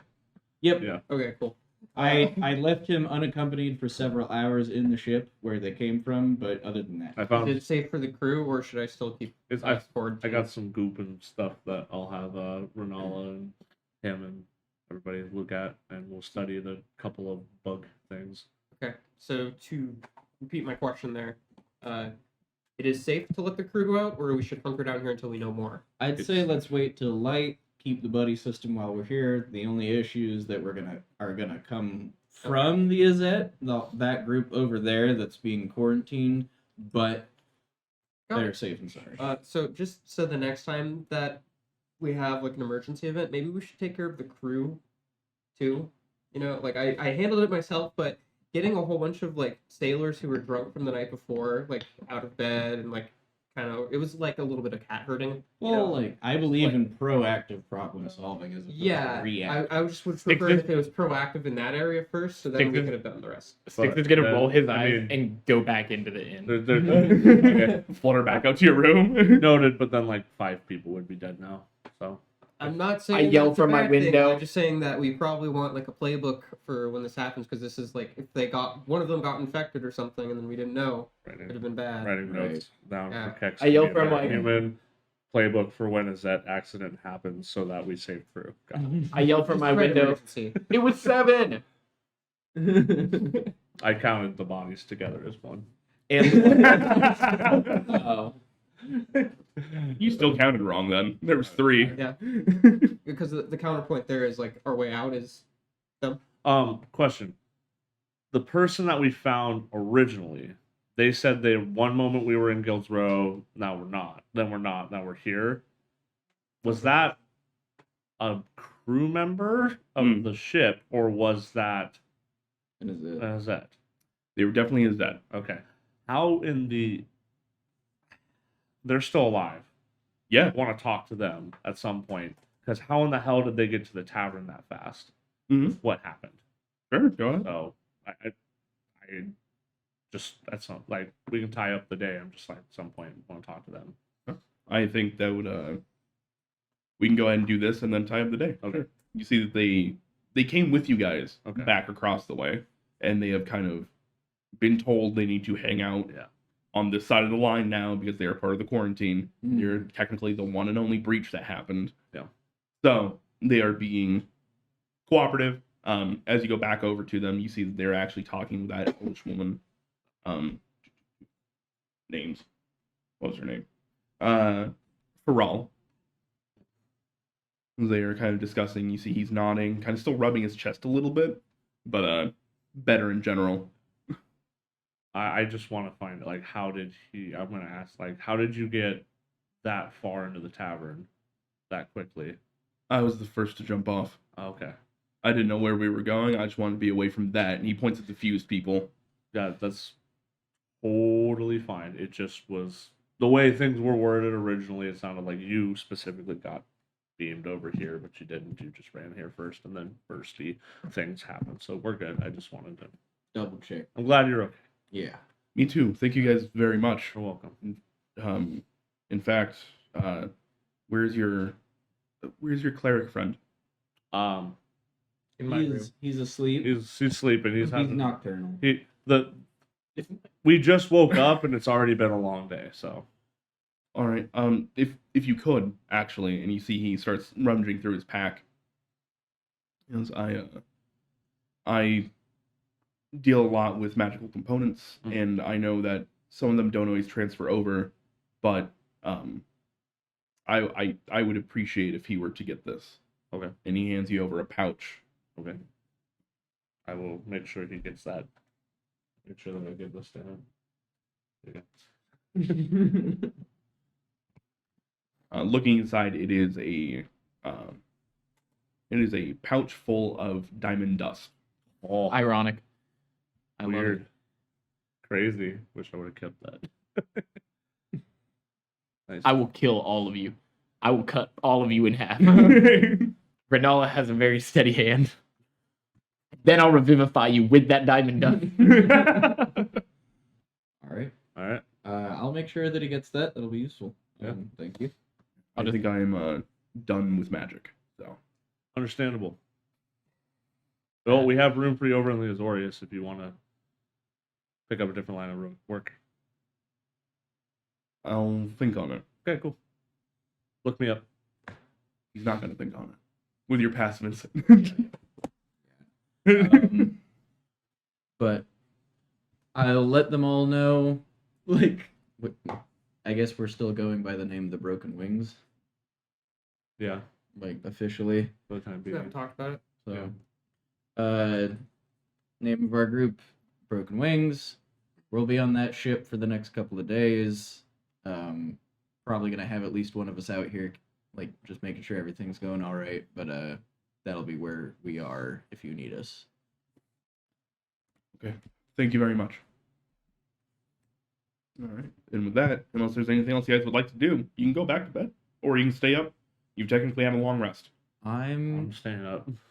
gonna make breakfast for a lot of people. Well, the crew's still quarantined with me on the ship, and I guess like y'all went back to the inn. So I guess I'll just keep watch. I'm not gonna go back to the inn. I'm gonna actually stay out and keep an eye on the Azet people in the docks. Say I would not be able to go to sleep with the way That's things fine. are now. So just kind Can I of, get like some crew members to help take shifts? Sure. and then Easily. still going to do all the other things I wanted to do. Like, I said over the days, pay attention to the crews coming in. Doodad. okay. You got it. I'll try to pull provisions from the crashed ship to make breakfast for everybody from like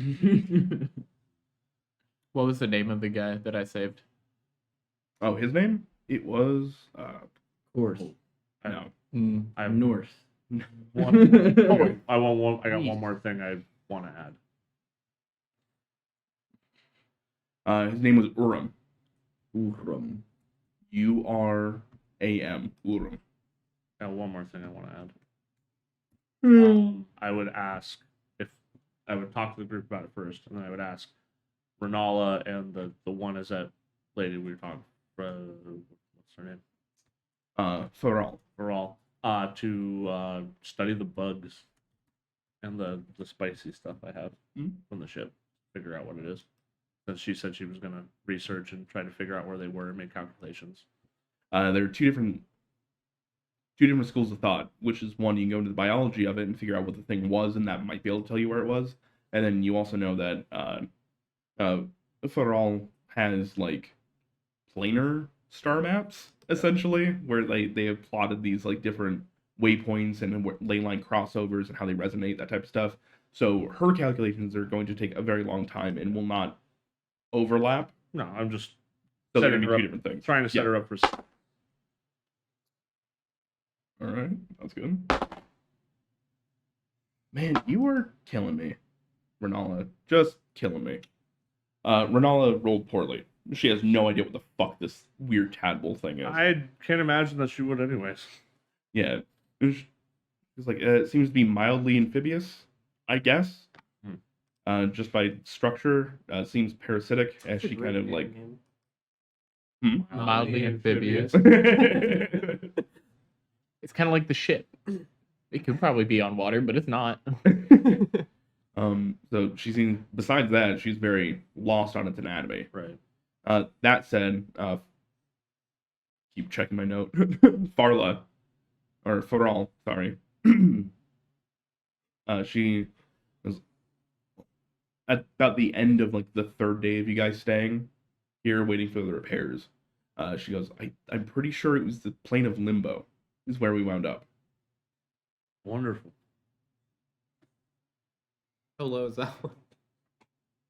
Oh. How low is that plane? How low can it go? It's not low, it is all the way to the right. Okay. God, that was Pandemonium. Same. Good joke. Yeah. How low can you No, go? I got the joke. Don't worry. Okay. Okay.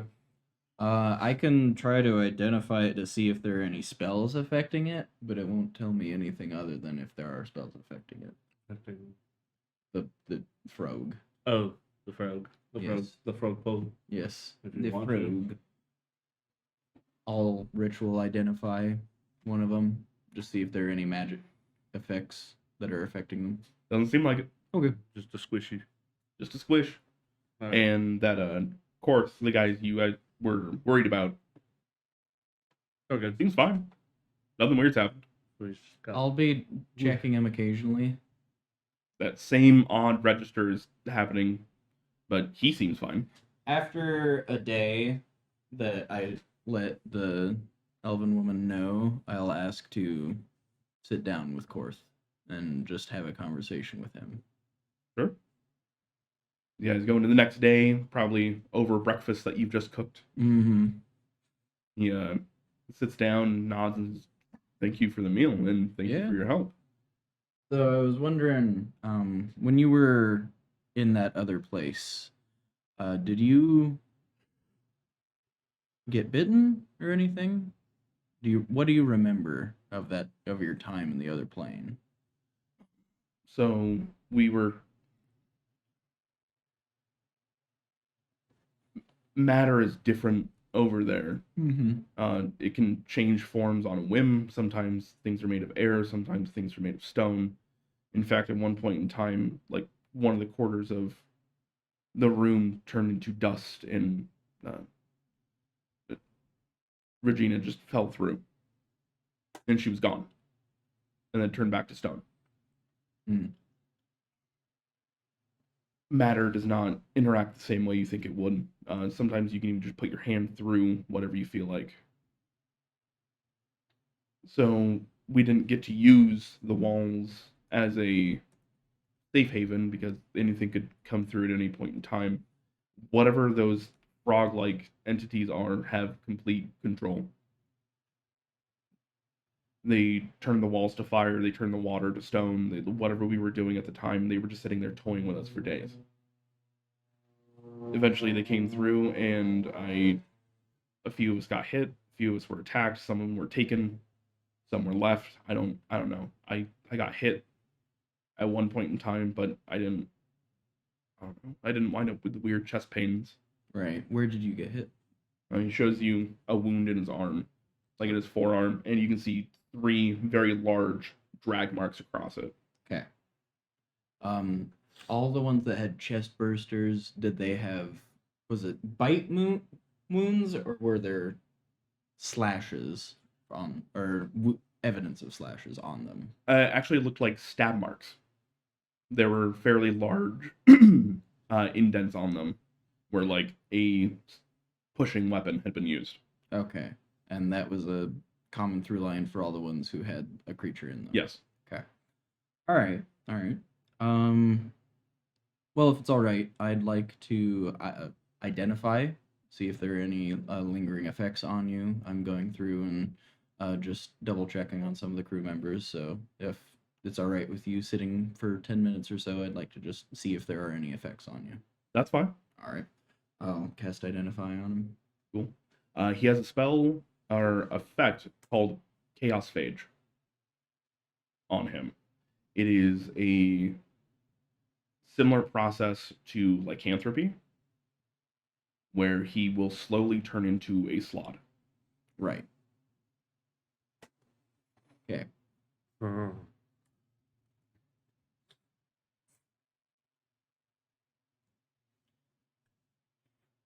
So tell me what you do for fun back in Guild's Row.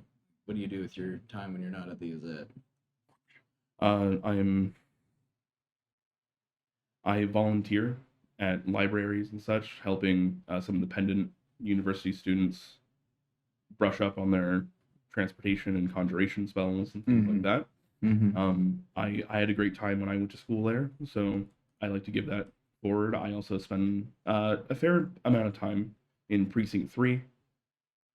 That is where my family's originally from. I'm a little bit of forget the term, but black lamb. Yeah. Black Amongst- sheep. Yeah. They're much more attuned to the greater world. Right. I like to step out of it. Any kids or anything like that? No, I have a guy that I'm seeing that I'm hoping to get back to, but it's been a while. Okay. I don't know how long we've been gone. Sometimes between planes it's a little different. From identify, would I know Chaos Phage to be something that could be fixed? You would not know. Okay. Can I make a roll? This is going to be a very high Arcana check, but yes, you can. Okay. Nope. All right. Well, I think that's everything for right now.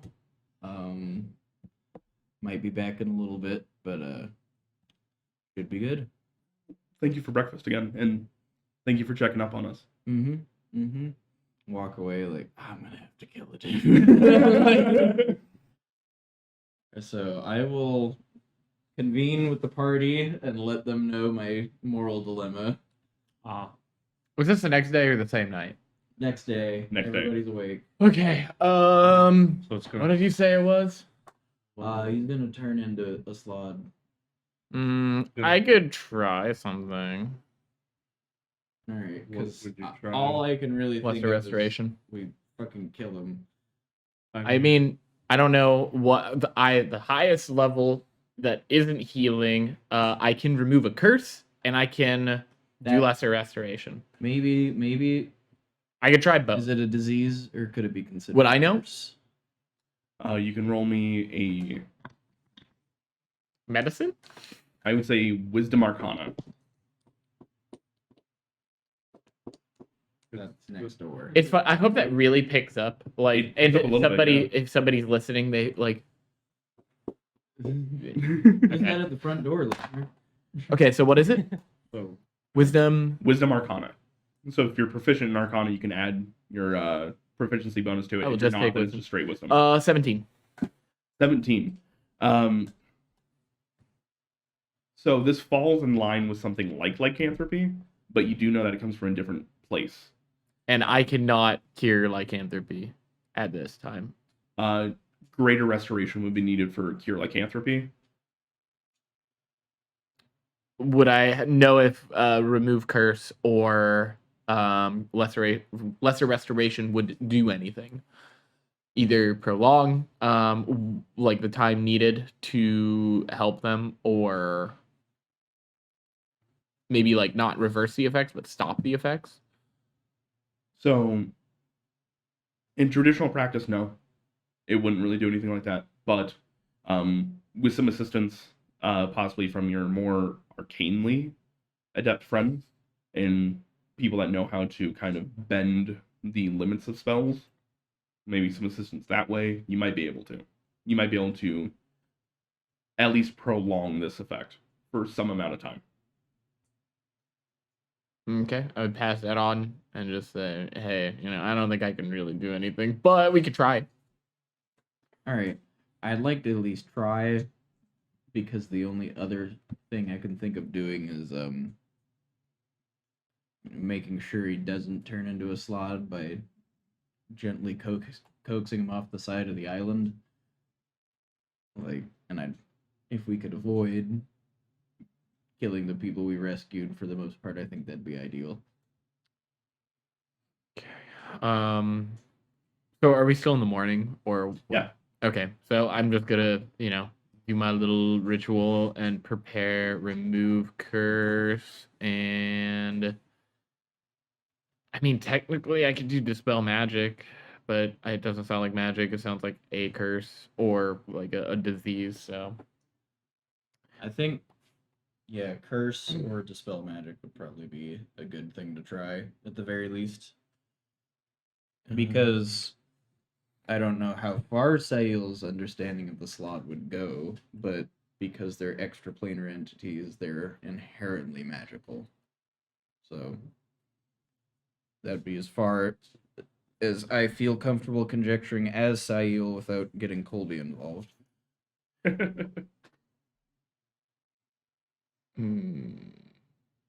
I'm just gonna do the lesser restoration and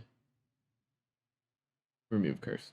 I'm still blown away by how quickly you guys were just like, we're fucking on top of it. going for Nothing's moving past this line. barrel Yeah, through. we've had to for so many of the other issues. Like, Not another step. Kind of went towards like chore Are mode. you trying it? I mean, we can try it now, or What are the components for remove curse? lesser restoration, nothing. No, just remove curse. Remove curse. get Lolax. Also Anonymous. nothing. It's just Oh, verbal and somatic for both. Oh, So remove curse is at your touch. All No, curses I affecting. assumed like this was the next day, so we would have like involved you, talked about having like rotations. I didn't hear anybody like talk to me. so Okay, can we say retroactively we would have done this as a group as opposed to excluding the one person on the ship, so that Sure, we're that taking sounds turns on here? Yeah. Yeah. oh. You want some help with that magic? Do something. So I guess I would like discuss with Lolax what he thinks. You guys got So I would like explain that remove curse is at your touch. All curses affecting one creature or object, and if the object is a cursed magic item, the curse remains, but the spell breaks its owner's attunement to the object, so it can be removed or discarded. So, what is there anything that you want to like change about the spell? Maybe have it. It sounds like it's lycanthropy, which to my knowledge is a curse and a disease. I mean, usually, like what I can do with magic is like I can make it more powerful, more potent. I can make things like more susceptible to it almost, and I can like twin it.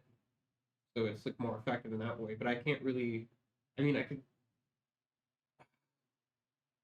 could try showing you how to like transmute magic too, if you maybe, because that's how I change like stuff into ice. But I've never done it for somebody else before.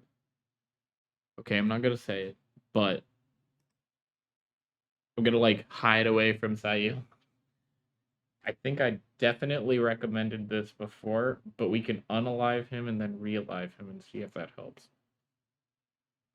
Turn him off and on again. You made the same joke before too, I'm pretty sure. Factory reset. Yeah. You're kind of like the great cleric, so if you think it's a good idea, then that's your territory, not mine.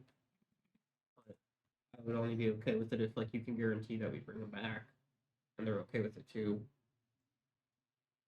Doesn't even know yet.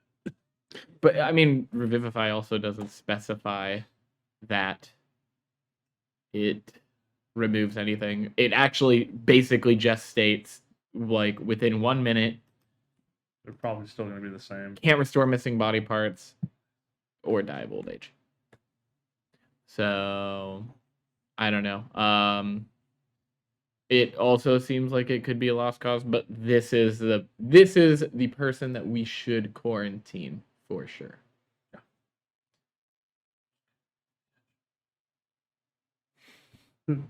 I mean, you could try the remove curse. Just see what happens. Yeah. No harm in trying it. But just know that something's wrong. Remove curse. Yeah, I can. You just give it a shot. Do we want to pull him aside and? Does he know About? whatever's happening to him? Oh. I told him that we might be checking up on him later, so I think if we can do it one at a time, not crowd him, or casually maybe at like breakfast or lunch when we're all just sitting around, you know? Oh well. I mean, you did some magic on him, right? Yeah. Don't you think I he can has the also- right to know? I can also do some magic on him. The solution might be murder. So no. Okay. So why don't you just walk up and just smack him with the spell? Because I don't want him to fight or run. No, him. Actually, so you're gonna cast remove curse. Yes. Okay. If you're gonna do that, then I'm gonna help you. Okay. I don't know what it's gonna do, but I'm just gonna like reach hand out and like provide the soul flame assist. And then while doing this, so okay, like, is it time? Are we just gonna like go up to him? I'd say just fucking do it. I'm gonna be like, hey, we're Blitz him. we're here to try and help you. You know, as you can see, a lot of stuff has happened on the ship. So also while doing this, I want to make a little prayer to Kellenvor, and basically just ask that the scale be tipped in his favor. Okay. So, yeah, do that with the assist from Lolax. All right. You guys set up. Kind of. He's like, "What's going on?" As you guys just grab him, and just Well, be like, no. "This is for your good." No, just be like, yeah, we're just going through doing the rungs on everybody. I know. I gotcha. He's like, "Oh, okay." Hold him down. Stop wiggling. And as you put your arms, I assume he's kind of like sitting in this position. You put your arms on his shoulders, and Sail is behind you, giving you an assist as well. Mhm. This remove curse starts as this like very golden light with a little bit of dark black in it. As it starts to wrap around him, that black then turns to blue. It then starts to expand out, overtaking the gold. It becomes warm. It becomes hot. And there is a moment where the now spectral flames that you've never cast before are wrapping around this man's arm. You can hear the bubbling and the sizzling as whatever corruption this is actually extricated and burned away. Looking behind you, Lolax, those weird shimmering scales that he gets from time to time as he casts magic are starting to burn blue. Lolax, you take 7 points of fire damage. This cannot be reduced in any way. Ouch. And you also expend 3 hit dice. Are you okay? Never done that before.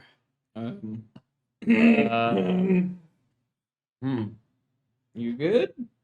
I mean, that looks a little painful. I mean, it takes a lot out of me to transmute my own magic. I've never tried to do that for somebody else before. I'll cast Healing Word. Yeah, the healing word is. 7 hit points back. Hey. So, That was incredible. Also, did I hear anything back from Kilmore? Or anything? Did I feel anything other than this blue hot flame? a slight pinch on the bum.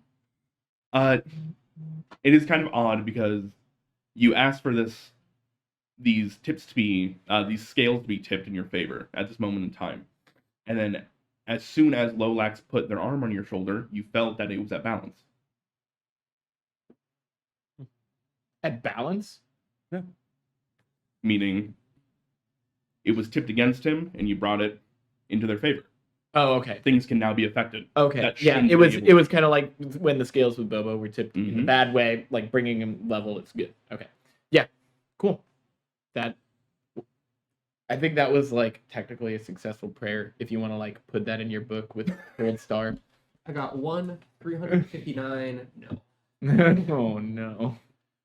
Y'all just blew Kex's mind. He's like, what the fuck? Yeah, we just kind of like. Wait. Yeah. What? Let's hold him down. No, don't hold me down, but I mean, We can try. that's what I was thinking. Okay, let's try that later. Sail, like, Another time. did you get the same kind of vibe when you checked me? Was that meta Was magic it like a or curse? was that hit die or meta magic or both? Both. Was it the same kind of thing? You said hit die, Hit dice. right? Yeah. Okay. I'm sorry. Are you trying to metagame right now? All right. Be honest. I heard hentai, and I got. I was like, what? I don't know where you heard that because I heard hit die too. So. I got hentai and meta magic. Yeah. What's the problem here? So, Brain a little distracted. Got something on your mind? was that similar when you felt me? Not the most similar I felt. I'd say that was almost closer to what happened with Bobo. I just didn't know that you guys could do something like that. Yeah, like when we do it together and like we try new stuff, sometimes we can pull some ridiculous stuff off. Like we might be able to help you out someday I too. mean, I'd be willing to try. Yeah. Yeah. Do you think so? I just got some diamond dust for sticks, but like. I already took that. Do you think it would help if you like snorted the diamond dust and then we tried to hit you with some magic? I don't know. I'm willing. Oh, by the way, how much gold worth for my notes? Because there's a specific amount. A diamond's worth 500. For Revivify, I need 300 gold worth of diamond dust. So there are multiple diamonds can be worth a variety depending on size, cut, splendor, those types Okay. of things. You specifically have 300 worth currently, Like it all works out. Um, You don't get to snorted. I'm not. and in fact, you can actually thank Apollo for that one. For Thanks, real. Apollo. Apollo comes in clutch. Wait, he was also responsible for the griffin? Bygone was the. Who was responsible for the I'd griffin? have to go back and check my notes, but I think Bygone was the griffin and Apollo was the dust. Excellent. I mean, this isn't my area of expertise, but something needs to be done about me, and I don't know what it is. Mm. If you guys want to try anything, I won't. I Don't think- hold me down. Well, I mean, even if this doesn't work in a couple years, I could probably try something. Do you have Years? healing abilities for like? I don't know. Like you wanted to find a healer for mind magic. If you have something like that, maybe we could try that. I No. could try to. I could try telling him to be better. Do gooder. Yeah. I command you to remember. Born I sick, command you. commanded be to alive. well. I mean, Praise I don't know if you guys want to try. Let's It's all maybe fine. try it later. Okay. Because that looked like it kind of hurt Yeah, I was him. gonna say, So like, what's the recuperation time on that kind of deal? I don't know. I have never done that before, but it felt like I was reaching out with myself. Yeah. And like I mean, I'm not gonna lie, it hurt, but it wasn't like I was gonna die from it. It was like there was a piece of me that I used in my magic, which like I do all the time, but It was external. it felt like it cut. So like if I was reaching out with part of myself and that just got chopped off. Mhm. Well, I don't want to cause you pain, so if you don't want to do it, I understand. I probably shouldn't do it all the time. I don't know. I know that I could do it if I had to. I will leave that choice to you guys, since I have no control over it. I'm willing to try. And if it's something that you want, then and it's something that I can do, then I feel like I have to. I just want to be fixed. I understand. You're my friend, so I want to make sure that I help you as best I can. And if I can do that, When you feel up to it, yeah, I don't like the whole undead part. So you think I do? exactly, I'm willing to help. Well, We'll get you there. okay. Sounds like we're all willing to help out. So are we killing this guy? I see. What? We just He's- Not you, different guy. Seems like he's fine now. what guy? I'm joking. I'm not. I just got this. This is very valuable. So, didn't tell you because we didn't want to cause any alarm. We fixed it. You're 100% fine now. Let everybody know. You're all good now. We fixed it. You were gonna turn into one of those sloth things that bit everybody. Now you're not. So, there you go.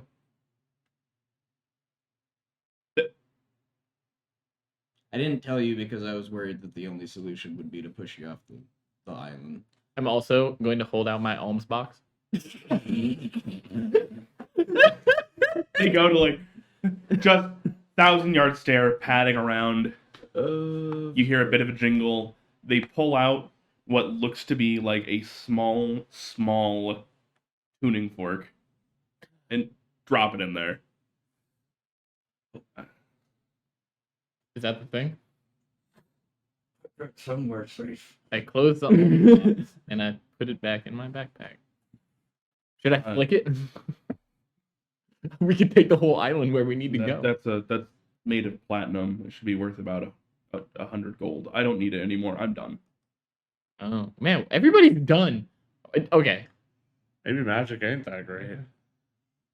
You told me I almost turned into a giant toad, demon, devil, Yeah. monster thing. I'm done. I'm out. I'm out. So I mean, you kind of went. Well, you could have been nicer about that, but you're not wrong. So I I'm gonna am chastise not. you for it. My bedside manner is notedly mid. I don't know what to tell you.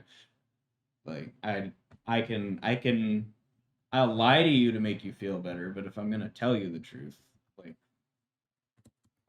most of the time the truth doesn't make you feel better. I'm sorry.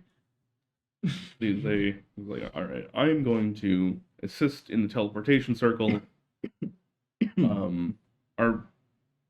You said we're good to go now? Thank you very much for the record. Yeah. I'm just having a bit of a moment. You're And clean. he, in Yeah. fact, like gives the both of you a hug. Yeah, you're clean. I'll give him a hug. Yeah.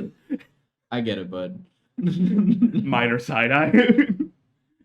Why? I'm gonna go help the teleportation circle. Thank you all very, very much. I will report back on what you guys did for us. If you, You don't need to do that. I have to. You guys are literal guild pack representatives that saved me from dying. Fair enough. It's almost by law. Okay. I mean, if you have to. Is there? So the lab is still out there. If you guys run by it, there is a. I don't know what kind of time frame you guys are on, but if you run by it, there's a lot of good stuff in there that is used in our day to day. So you'll probably, if you want to pilfer it, nobody else is gonna get it. So. Would you mind marking that on this chart? In the days that we're here, probably be like try to triangulate about where that island is. You know? It's a couple days out to the north and east, and through the center track. So through your guys' reduced time track. Okay. So it is about 3 days northeast. All right. And I And think which we're heading east? We're heading east. you guys are heading northeast now because you're cutting time off. You're not doing White Cliff. All right, quick 20-minute adventure. Pilfer In the and out. thing. Yeah. In and out, no problems, 0. It'll be great. no issues ever. And I think with that, we'll go ahead and wrap up for today. All right. Cool. I had so much combat ready for you guys. You got no idea. Wait, like later, or that was supposed to be what happened? Later, as in like we were supposed to do it like today, but you guys spent a lot of time talking. Not a problem, by the way. That's awesome. I think you guys had a really cool like RP exploring the town session, which I haven't been able to do very much as a DM. I dig it. I'm very happy. But also just the amount of just like, no, shoot it, kill it. Like, not again. This is how we've been trained to handle combats. Is that we need to have all of the firepower on it the moment it happens, or we're dead. Like... It worked. Oh It worked man. real well. All right. Well, thank you guys for watching. We will be back next weekend on Sunday. And we love you all very much. Hit our socials, Discord, all that kind of stuff. Come play community games with us. Instagram, Facebook if you're old or just old at heart like me. Boomer. Boomer energy. And yeah, thank you again. Have a great time. Goodbye. Hey.